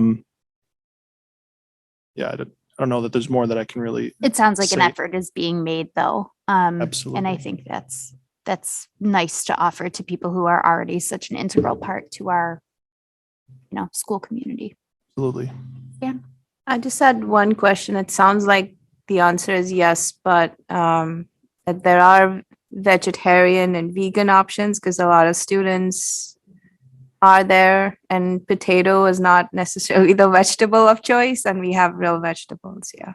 I would say Quest has a demonstrated pattern of offering high quality alternative options at many schools in our area and would do the same thing here. And that was even part of their proposal of kind of fleshing out nutritional options, alternative, can't find the right noun, but alternative somethings, menu options and everything like that. And so absolutely, I think you will all want to eat lunch. When we were at Highland Park, we talked to the manager about that, about gluten-free options, about vegan options. And they said they could even go where if they knew they had students like in the third period lunch, that they would set things aside to make sure that that person that came through that like the first 2 periods didn't take all the gluten-free. So we did ask You and that. I talked about that. Yeah. I have a gluten-free child that was always a challenge because if you have a later lunch, there was Yeah, never so anything. we did left, talk so about that and they addressed that issue. So. I appreciate that. Any other comments? All right. Well, we appreciate all the research that went into this and it looks like we got some great options that are also a little higher sales commission. So this is a win-win. We'll look forward to the contract in hopefully May. Yeah, we're actively working on it. So if we can bring it in May, we will. Wonderful. Thank you. Moving on to the property tax extension update. Yeah. So reminder, you all passed a levy back in November and we get our final numbers. So back then, in terms of the 4 data points, 2 of them we know, 2 of them we don't know. We have to guess. We got what those final numbers are, which tells us our actual calculations. And so really providing that information for you, there's data there, but essentially I'll tell you, we're getting 100% of what we thought we were going to get. So very accurate again. And that's not meant to be a pat on my back. That's just, we get really high quality information from the county. So the county assessor's office has to give us information on the values they're seeing going on and the estimate of new property.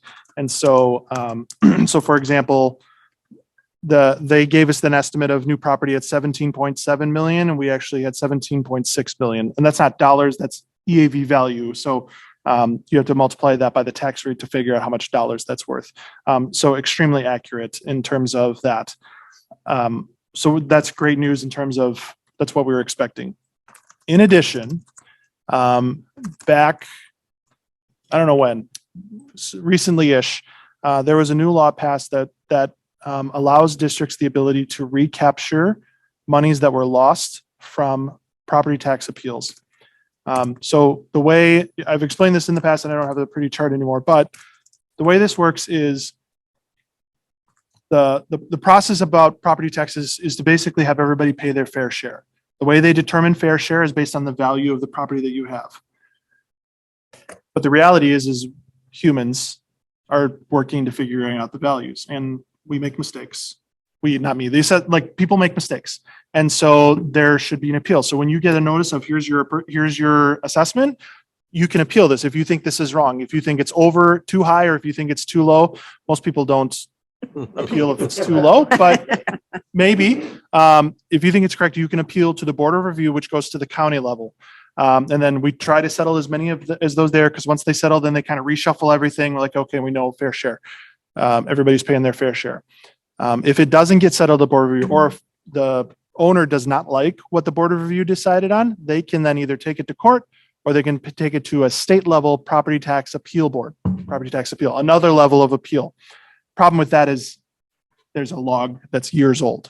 So it takes years to figure out, but that doesn't do me much good because we're getting our taxes now. So essentially the default of counties is we're going to bill you based on this value at Board of Review. And if you actually get a result from PTAB, we'll just take it back from the districts in the year in which you get that decision. So the reality is districts, including ours, would lose, like literally they would say, hey, we're going to give you $1 million, but wait, you have a PTAB decision. We're only for 100,000. We're only going to give you 900,000. And so we would literally lose in any given year, a few $100,000. Now, Conceivably revenue we may have spent. what? Could that conceivably be revenue we may have spent? Well, that's or revenue that we could have budgeted? gotten. Yeah. So Yeah. that affects our tax collection rate. Now, when I got here, we were having a tax objection issue. That's a whole different thing. That's because we had some fund balance in particular funds that were too high that we've now fixed. So there's no tax objection issue, but PTABs are always going on. But the reality is if you think about it, tax objections, like what we're having, that's on us. That's our fault. But PTABs, is it really the idea is it really a school district's fault that people outside of us can't figure out what the values are, right? And the reality is they realize, well, no, that's not the school district's fault. So why are we taking that money away? Because if, say, you could settle all the PTABs in the right year, it would just get reshuffled amongst everybody else, right? And so their solution that they came up with this new law is, okay, whatever PTABs you had to pay out or you were reduced by in the previous year, we are going to give you that money as a one-time payment in your next levy. So what happens is the county clerk will certify, hey, here's how much District 128, District 113, all the districts were paid out in PTABs. And then they say, okay, then we will add that on as an extra levy. So let me say it back a slightly different way. This PTAB money is money that we should have gotten this year, but instead we're going to then get it next year. It's one-time money. It doesn't go into your base and compound. It's just literally one time. So for us, and we have a slightly higher number than we've usually had, that number is $580,000. So in our extension, which is property taxes that we will start receiving in May and June, we will get $580,000 more than what we had estimated going in because, we didn't estimate anything because we didn't have any data.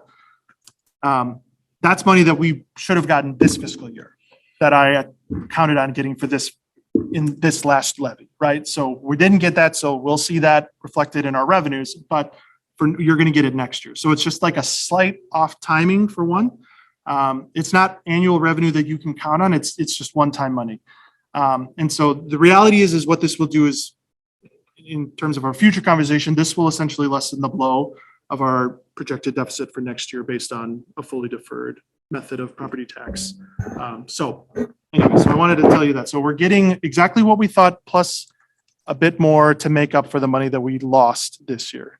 Is that in perpetuity? Every year we have a P-tax? It is just this one year, 2022? Every year, the county will certify the amount of money that you lost from PTAB in that prior year, and you will get it. So for this future year in disbursements, if we lose 100,000, they will certify at the end of next year, they lost 100,000, they get that 100,000 back the next levy year. And that 100,000 is added to whatever levy we've already put out. So Yep, coming it's from not that. limited by the cap. It's not anything. It's just the way that our county is treating it is a one-time uncapped extension. It's just a one-time shot of money and then it's gone. So basically, whatever we are recovering is being split amongst proportionately everybody within our tax Yes, district. which is what would happen is if it all was settled at the county level and the state didn't take that long. If somehow the state could get faster at PTABs, that's what would happen naturally. So it's just happening a little bit later. So Can you just remind us on when you say this year or next year, what's the start of that year and end of that year? our fiscal year is July 1st. And so I'm talking a little bit out of two sides of my mouth because I'm saying this year because our current method of recognizing property tax revenue would say that the money that we collect in May and June is recognized in this year. Should we change, then it would be Defer next it to year. next- So it's money that we receive in May and June. We will start receiving in May and June, and then we'll defer that to next year. We'll recognize it in the next school. We'll recognize it in that year. So, but that next one, so maybe I should have organized this a little bit better, but We'll come back to that. Yep. Any other questions on that? Okay. Oh, like I said, we'll come back to that. Moving on to capital or to property tax deferral, which we'll loop back in. Yep. So I put a memo in there. I just put it in there today for you because I was finally able to get my thoughts down and put some charts together. So at our discussion on long-term financial projections, we talked that I believe that we have the right timing to switch to fully deferring our spring taxes.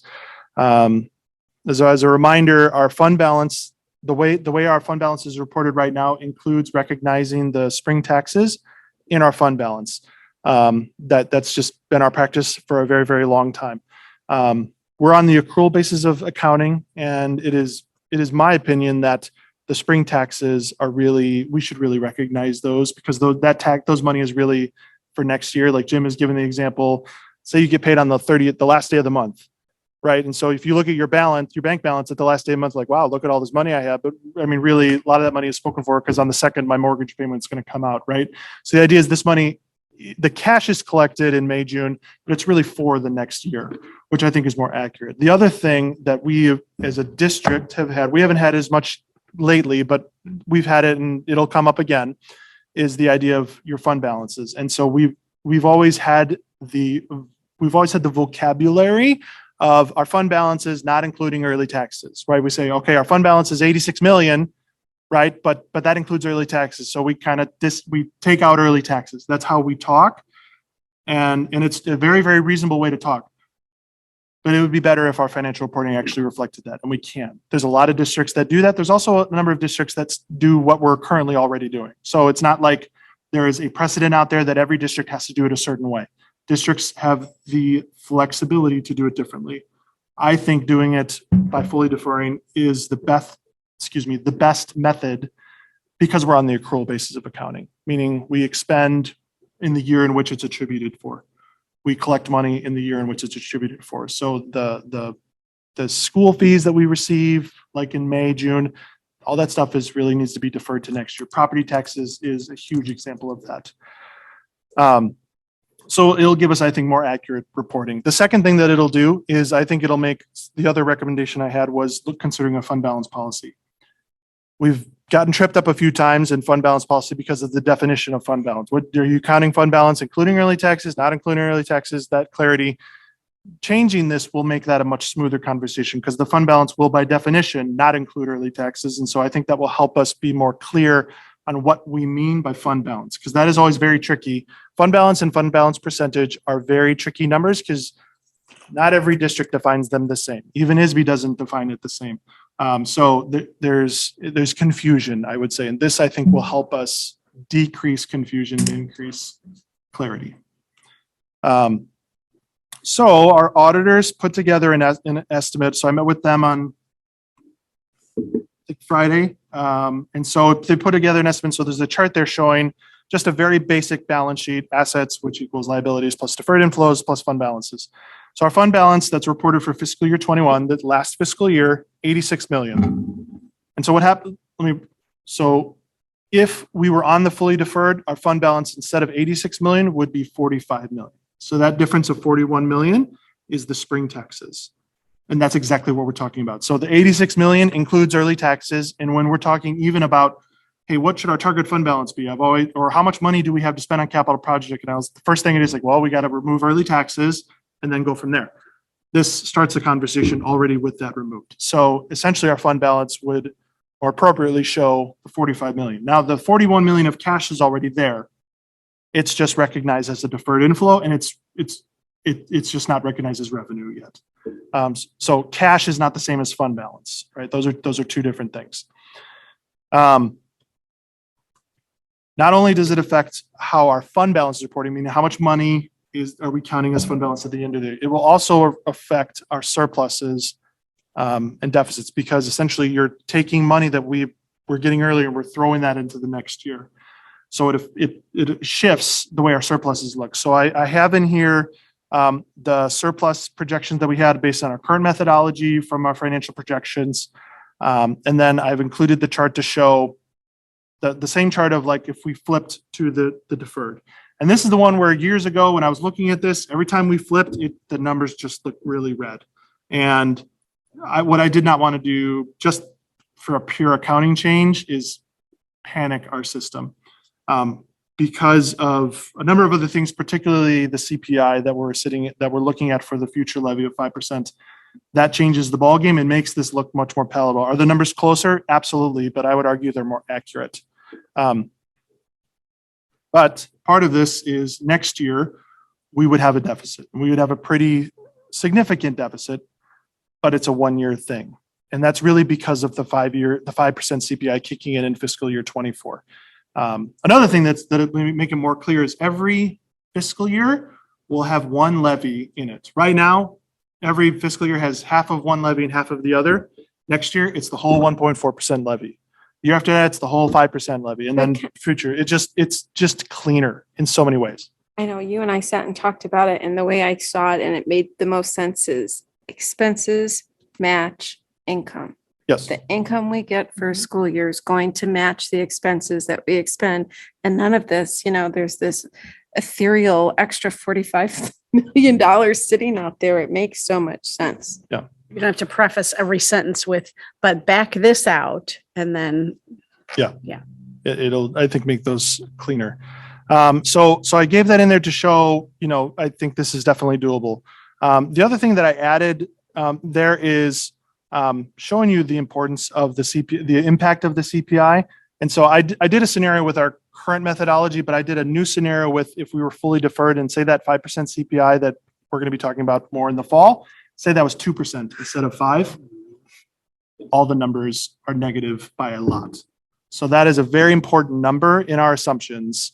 And the CPI assumption is always one of the most important numbers in our assumptions. The other one is what is the raise on the revenue side. So that's a very, very important number for our financial sustainability. So Does that mean that we are expending more than what we're getting in? I mean, if it's just negative, a very basic level. if it's negative, So yes. How is it that because we're working on that's the one part I don't understand, is that how can we show a surplus when we're working on half of a levy and a half of a levy, but yet when the levies are somewhat similar, now we're showing a deficit every fiscal year.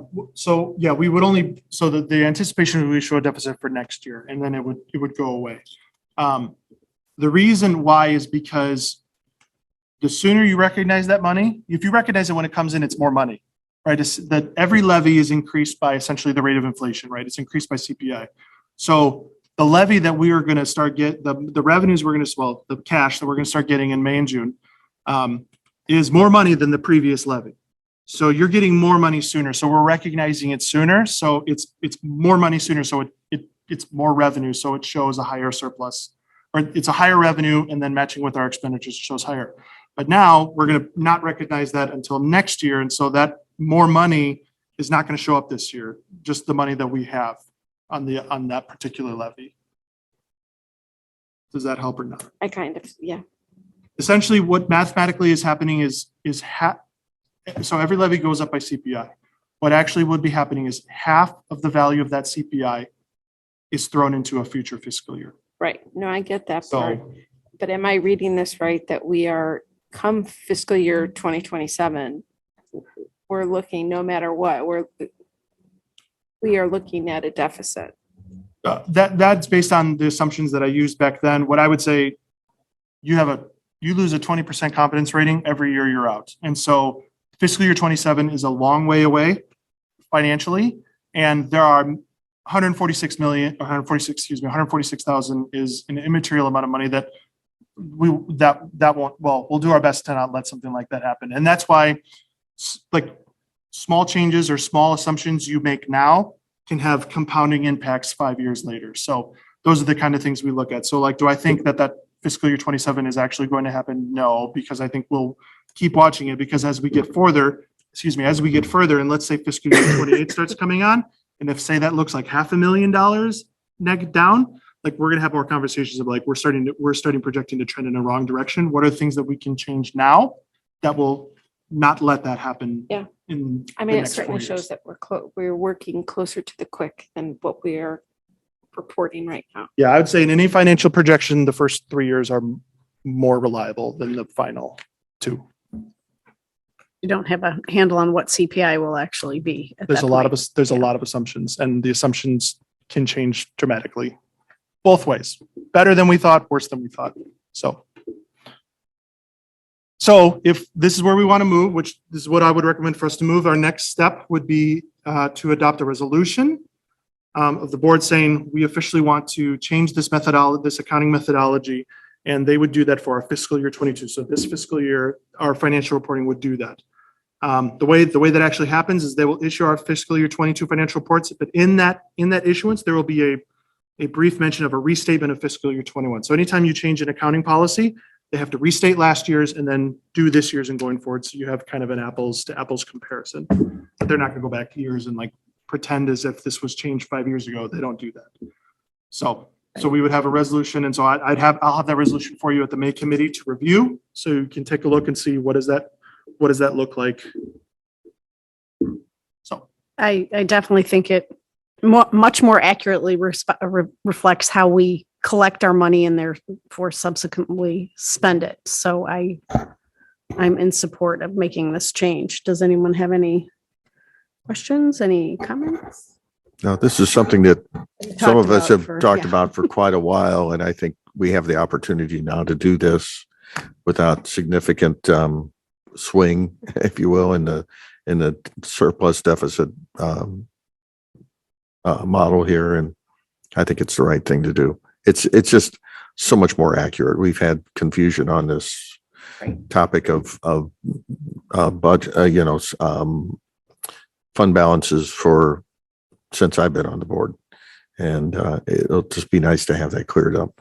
Right. And the deficit that we're talking about next year is a one-time effect of making this change. It's not an effect of us overspending in any way. It is due to this change that we are making to more accurately reflect our finances. So I think that this is definitely the way to go. So, okay, we will look forward to the budget amendment. Okay. Capital project transition pathways. Yep. So also added was our transition pathways program. So we bought the lease for that program. We have to build out that space. We're actually going to open bids on Friday. So all this stuff is happening fast. We're finally able to kind of put together a comprehensive what this whole thing is really going to cost. So sat down with Mark and we looked at all the estimates from STR, our architect, in terms of all the trades, and then adding in all the stuff that I know we're going to have to pay for in addition to just the trade. So you have design costs, and then we have furniture and lockers that are going in that space. So we have estimates in there. We've got technology going in there. So that's going to need, projectors and phones and wiring and cabling and all that kind of stuff. And something called an MDF or an IDF. I don't know. Or both. Kidding, I know. Appliances. So it'll have a kitchen in there. So there's dishwasher, fridges, stove things. I don't know if it's a stove, but there's something. Kelly will text me later and tell me what I should have said. And then vehicles. So part of this program, it's not really necessarily part of like constructing the space, but it is part of getting the capital outlay ready, because our capital threshold is over 10,000 is vehicles. So part of running this program is 3 vehicles. And so our plan is one white multi-function activity bus with a wheelchair lift built in that we have already ordered. Like we've issued a PO and have that on order. See, look at that. Excuse me, Kelly, professional culinary kitchen. I'm sorry. Thank you, Kelly. Thanks, Kelly. Yeah. Multi-function white bus with a wheelchair, because this is serving our students with needs that we need to be able to accommodate that. And then 2 minivans. So the minivans, we'll see. Good luck buying new minivans now. We may have to drive to Tennessee to find some used minivans, which we will do this summer. But really 3 vehicles to start. So I'll get on that committee. Yeah. Yeah. I mentioned that. And then there really are 2 contingencies. One is an owner contingency that I have in there for 25,000 in case we were wrong about furniture or wrong about tech. You'd be surprised how often we're wrong. And then there's just a general construction contingency of 150,000, which is just a standard 10% of the construction costs in case they find something. So with all of that, what I'm saying is this project is about 2.1 million. It's possible this project could be 2 million. If none of the contingencies we have in there are realized, which would be great. But so it's a little more than I thought. I thought we were going to be between 1.5 and 2. It's a little bit more, but here's hoping that none of the contingencies we actually have to use and we'll be at 2. So really the cost of this project, we're estimating 2.1. We'll know very specifically what this will be on Friday when we get the bids opening. Okay. And that'll be another action item for May's agenda. Yep. To get that approved so that that work can get started. Mhm. Any comments or questions? Thank you for that update. And thank you, Kelly, for keeping us honest. Moving on to the budget amendment. So in order to do that, we need to put a little bit more money in our capital projects fund for this fiscal year. And what I'm recommending is just adding $1 million to the capital fund expenditure because we're going to incur some of these costs this fiscal year and we don't have a provision for that. Are other things trending under budget? Yes. Would we maybe have room? Yes, but this is not a risk I really want to take. It's very easy to we're just adjusting one item by $1 million in a capital projects fund, which is essentially we're just going to transfer $1 million more from O&M into capital projects fund. So, so in order to do that, we have to do a budget amendment. And I don't really like doing budget amendments. There's some districts that do them every year. I don't like doing that because we set our budget and I want to really see how it performs. But this is the time that I believe it's worth it to do an amendment. So to do a budget amendment is the same process required to do a budget adoption. And what that means is before you can adopt the budget, you have to have a public hearing. And before you can do a public hearing, you have to give a 30 days notice in the paper and you have to have this budget posted at the district office and online for people to view. It's already on our website right now. And we certainly have plenty of time. And so my plan is we can do all of this at our June board meeting.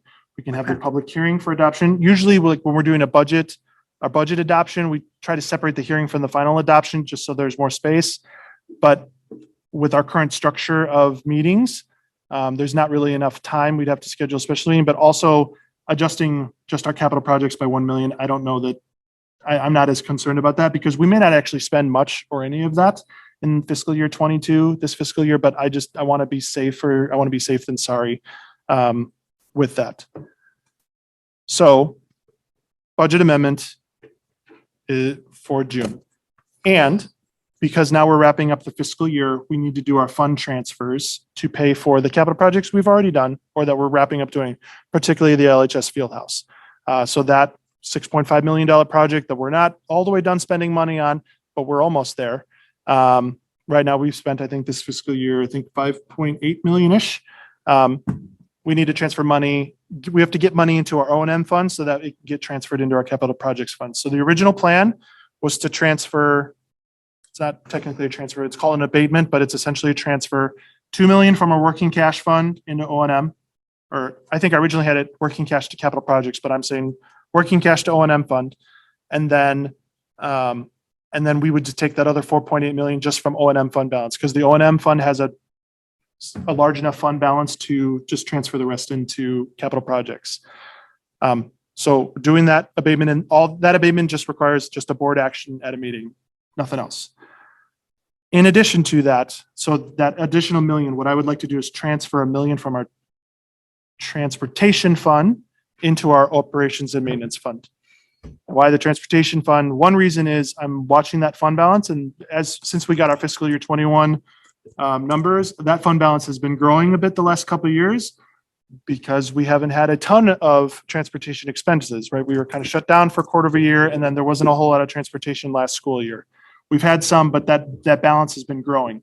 And so I don't want that to get too high to put us in a jeopardy of having some type of tax objection. So if we transfer $1 million out of there into O&M, that will alleviate that risk, I would say. So in order to do that transfer, that's an operating funds transfer. And so that actually does require a public hearing and then board adoption. Again, I think we can do all of that in June. So at our June meeting, we would have a hearing for the budget amendment, and we would also have a hearing for the transfer. And then once you have those hearings where you can both adopt the budget amendment and you can do the approve a resolution for the transfer. Okay. That makes sense? Yes. Where can we find the amended budget on the website? It should be under business office financial reports and budget. So it should be there. It should be listed as the fiscal year 22 amended tentative budget. amended budget. Other. Not there? Well, I will check and make sure it is there. I thought it was there, so. Financial documents, budgets. Oh, all right. Sorry, I had a folder that I used to dump this stuff in. I'll make sure it gets up there, so. Mhm. All right, so we will look forward to the resolutions and the public hearings for both the budget amendments and the fund transfers at the June meeting, not the May meeting. Okay, any further conversation on that? Okay, we got all kinds of stuff we're gonna be We're almost done. addressing in Promise. the next one is, Dan almost had to resuscitate me when I saw the numbers on this. Some medical and dental insurance renewal rates that have significantly increased. Yeah, so we got our final renewal rates for insurance, and they're not good. But we kind of knew they weren't going to be great. Our PPO renewal is at an 8.2% increase, and our HMO renewal is at a 7.6% increase. Good news, our dental is a 2.3 decrease, but the amount of money we spend on medical is much more than dental. This is really for two simple reasons. One is we've had bad losses in our program. We have spent more, so we're part of a NIHA pool, but the pool has spent more money on our claims than the money that we have contributed to those claims. So we've had bad losses for 2 years now, and so they look at a 48-month span. So we've had bad losses. Not unexpected with the pandemic, I would suppose, but They're not COVID related, they're Okay. just other things.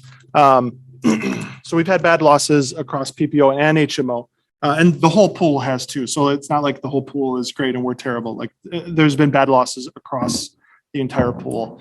how big is the pool? Well,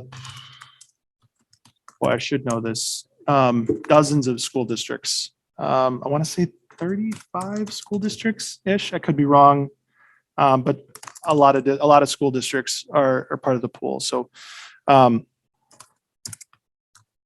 in addition to that, which is more probably to your point, was the cost of health services is significantly growing. And so everything is costing more in the health services. And that is, I think, much more understandable with the COVID pandemic. But that's something that we're realizing too. So bad losses and health services costs are going up. So Can I ask a silly question? Why would PPO 350 cost more than PPO 300? it's a good question. They're very similar. So from a underwriter perspective, they would say it costs the same, but technically there's a slight nuance difference. So the difference between the reason why the PPO 350 would cost just a fraction more than the 300 is the coinsurance level is different. So on the PPO 350 coinsurance, so the way that works is you hit your deductible first, right? And then once you hit your deductible, then coinsurance kicks in. And so then you pay a percentage. So really the insurance doesn't pay anything up to your deductible. And then after that, until you hit your out-of-pocket max, you share. And so you could have a 90-10 split, you could have an 80-20, you could have a 70-30. The 350 plan is a 90-10 split. So that means insurance pays 90% of those costs. The employee pays 10% of those costs. The PPO 300 is a 80-20. Okay, that makes sense. So but again, an underwriter would say that's mathematical equivalent. That's not to say one is better than the other. They're very different. And actually, depending on your needs, the 80-20 split may be better because you could hit your out of pocket faster, depending on what you got going on, right? So it's not that the 90-10 is better than 80-20. It's just different. I guess I was assuming there were similar plans, just different deductibles, and that's not the case. Yeah, that makes sense. And can I reconfirm that you had anticipated some of these cost increases and had budgeted for them? So our appropriately? preliminary renewal was a 7.9 on the PPO and a 10.3 on the HMO. We have far more higher participation in the PPO than the HMO. So our renewal came down on the HMO, but it went up on the PPO. The blended effect of that, like when I just plug in everybody, is about an 8.3 on the preliminary renewal.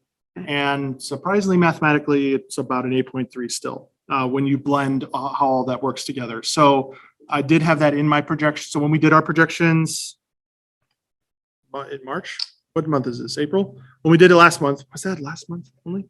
When we did we do it in March or February? I don't know. Whenever we did that, I had the preliminary renewal numbers in there. So I had the higher numbers in there. So those numbers were in my projections. That's just, I wanted to, that while the numbers look high, they were accounted for and They are high and they were accounted for. anticipated. Okay, great. Any other questions on those?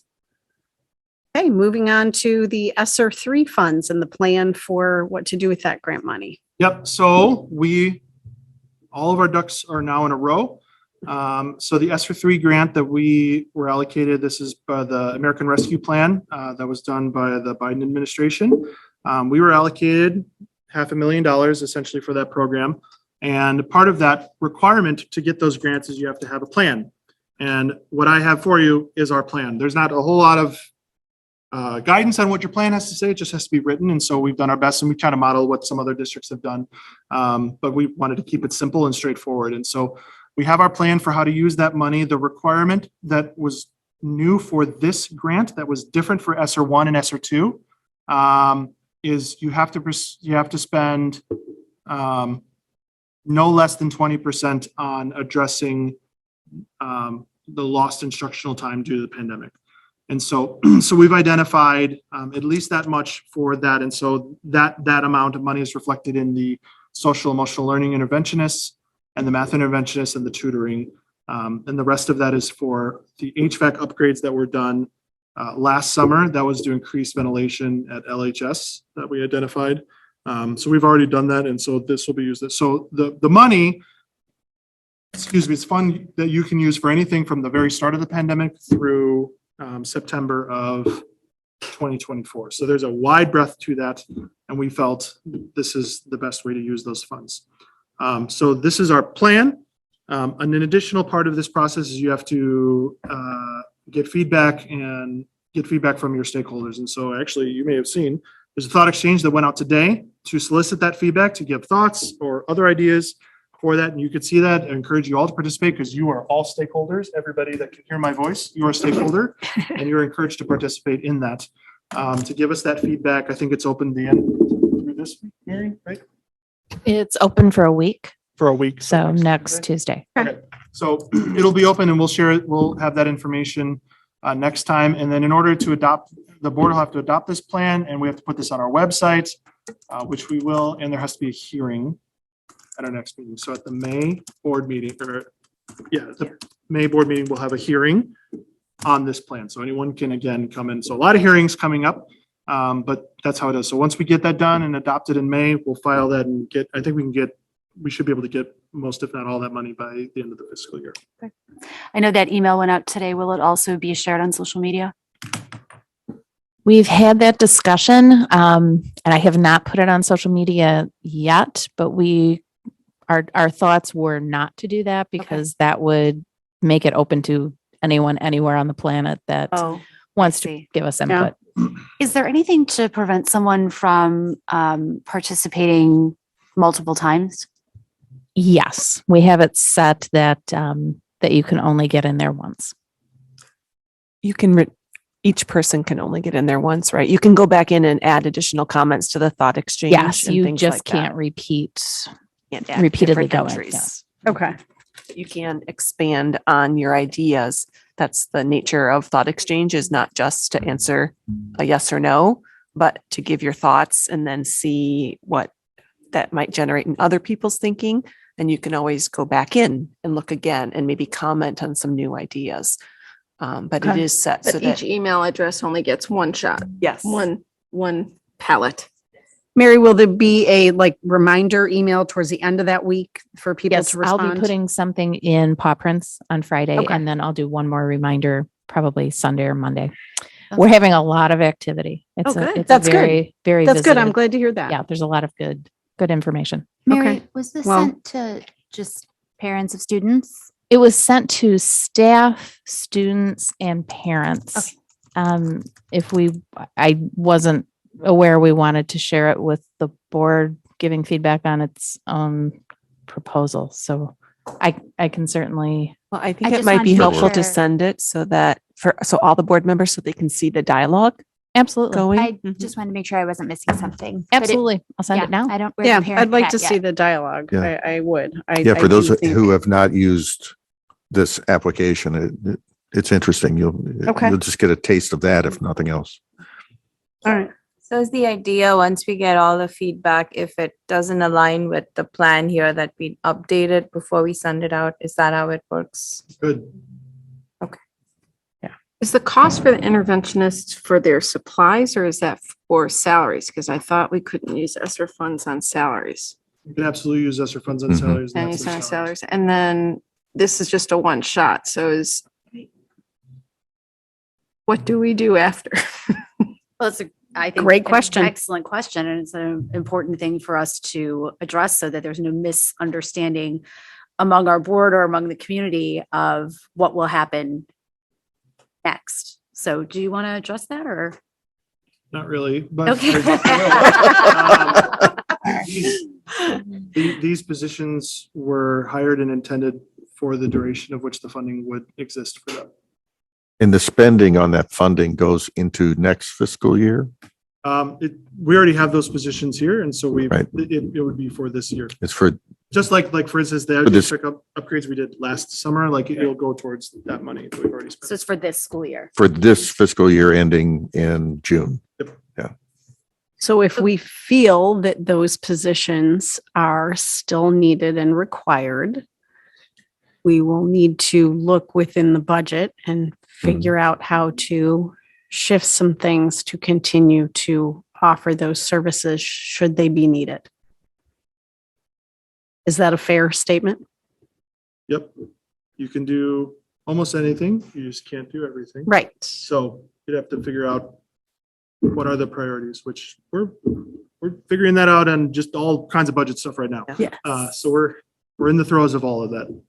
Yes, it will be looked at within the bigger picture Yes. of the entire budget and how to meet the needs if we still feel that there's learning loss that needs to be addressed. I didn't mean to cut you off. Go ahead. You said it. Okay. I mean, I think we're going to have a lot of data to look at and to see how effective was it? How much was it utilized? And where does it align in our priorities of closing the gap? Because we have not closed the gap yet. Right. Okay. Any other questions on that? Nope. Thank you for your patience and again for the kind of a redo of our committee meeting. So thank you. But nothing. Thank to- you. There was a lot of problem. work put into the facilities and finance information for this board meeting. So I think barring any other questions or comments, that is it for facilities and finance. Okay, thank you. Moving on to number 6, the Illinois Association of School Boards update from Dr. Batson. Thank you. Just a couple of quick things. I'm not sure if everyone got this email, but I'm going to describe what it is just in case. As you all know, I'm the representative for IASB, and as part of that role, I sit on the resolutions group that votes on the resolutions each year in November. We've had conversations on those. We get the booklet coming out in July or August or something like that, and we review those and then we vote. I cast the vote on behalf of the board. That process actually starts much earlier, and I just wanted to draw to your attention.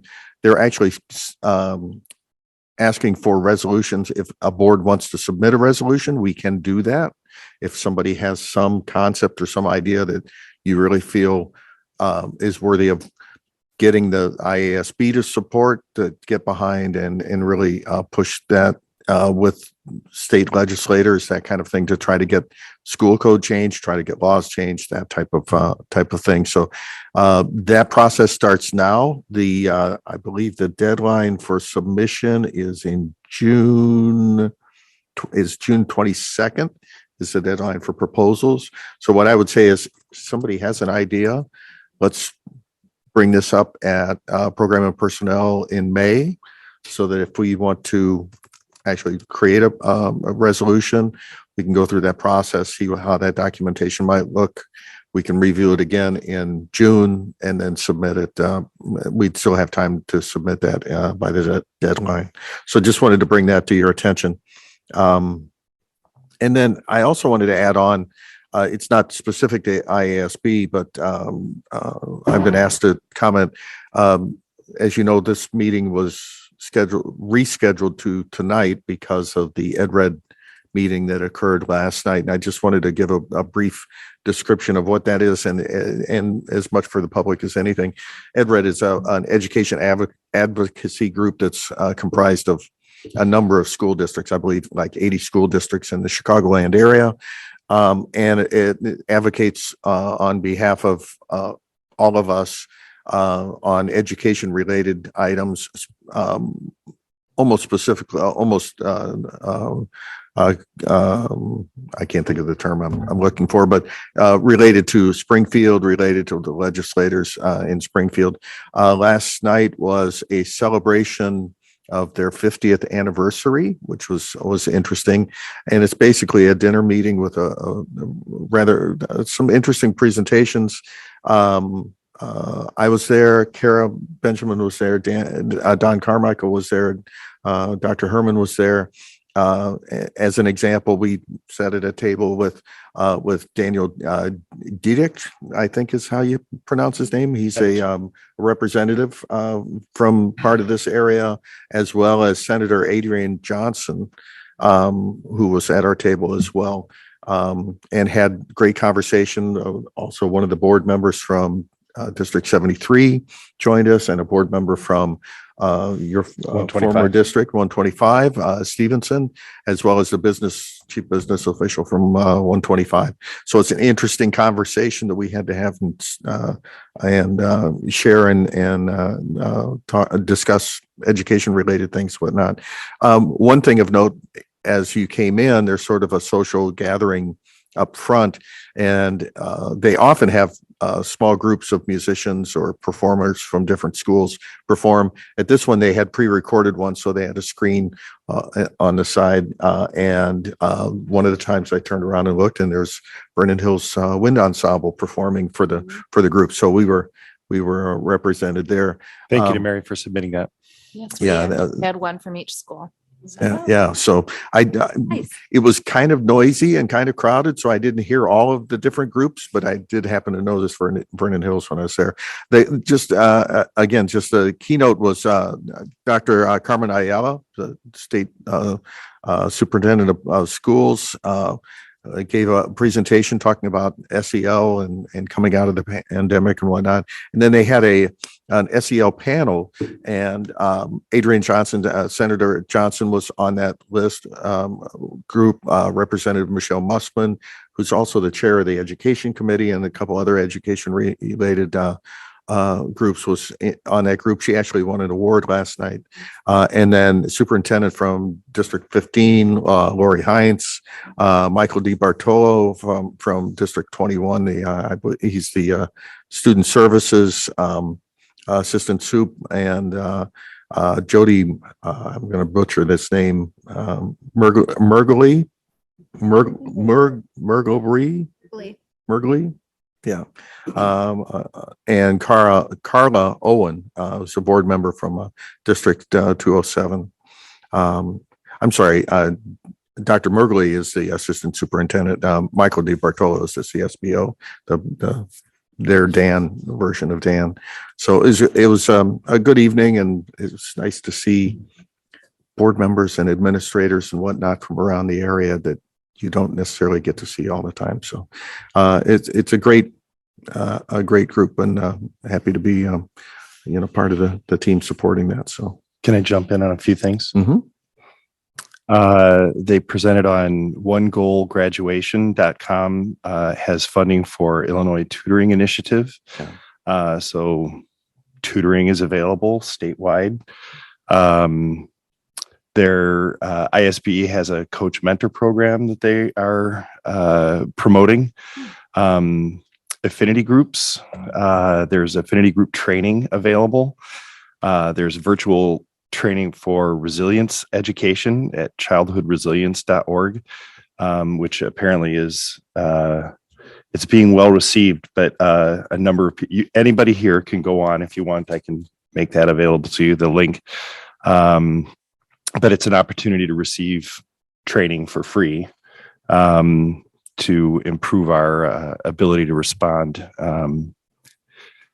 And then social emotional learning hubs are being created in the state of Illinois. There's one for our region that's going to be available. And then also I was challenged by the executive board member from District 73. There's going to be 2 executive board member positions opening.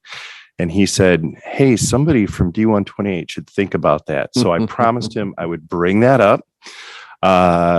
So not 1, but 2 possibilities to get a board member through or on the EdRed executive board. Their feeling is that Cook County is very well represented and Lake County is not as well represented. So they're looking for people. So if anybody is interested, I can tell you very little about it. But I can find out a lot from Joel because he's got his fingers everywhere. He's very well connected. It was interesting, Dr. I really, as you mentioned, a lot of her presentation was talking about the resources that the state's working hard to make available to districts, to individuals, to professionals, to whatever. So there were a lot of things there. Yeah, I took a few of those notes as well. So There was also, if I may add, a link shared to, let's see, I have it pulled up right here, childhoodresilience.org, which is well, on my phone, I took a photograph. So let me see if I can kind of. That's the training one. That's the. Training? Yes. The online training? So it's to, in case this wasn't mentioned. So it's an online training in order to inform educators, parents, any other members of a school district on trauma-informed practices. So super relevant to life Now. in post-pandemic.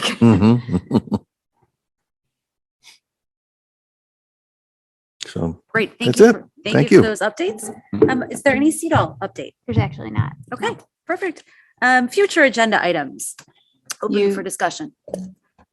If I might add, you might have noticed that we discussed the renewal of the e-learning plan at the April committee meeting, and we were to schedule a hearing and your adoption of that plan. We postponed that until May. There was some pending legislation that could have perhaps lessened the requirements of that renewal. We consulted with Dr. Michael Karner, the Lake County Regional Superintendent of Schools, who advised us to just go ahead with the renewal of that plan as we had presented it to you. And so that will come with a public hearing at the May meeting. So another public hearing.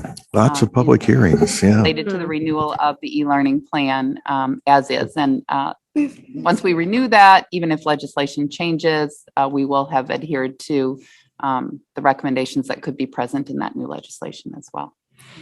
Good. Thank you. I forgot to mention, if there is any board member that does have any ideas for resolutions, if we're going to discuss it at the May meeting, please reach out to Jim and Denise so that we can put it on the agenda and make space for it. And Don't at- have to, but just if you do. Yeah. It'd be nice. Yeah. So that we have it on the agenda. Yeah. At FNF committee, the Vernon Township Energy Resilience Commission, we're going to have a meeting with Verigy on Thursday. There was a meeting, it was the same night as the meeting that we had just last, what was that, Wednesday? So I wasn't able to go to that one, but after we meet with Verigy, we'll be able to update it to FNF. Thank you for doing that. Okay, any other future agenda items to discuss? If not, can I please have a motion to convene an executive session for the purpose of discussing collective negotiating matters under 5 ILCS 120/2C2 and employment of an employee 5 ILCS 120/2C1. So moved. Second. Roll call? Drumkey. Aye. Sorry. Hessel. Aye. Kulkarni. Aye. Rooney. Aye. Batson. Aye. Benjamin. Aye. Carmichael. Aye. Great. We are convened. It's 9:34. Let's do just a 5-6 minute bio break. We'll convene an executive session in 5 minutes.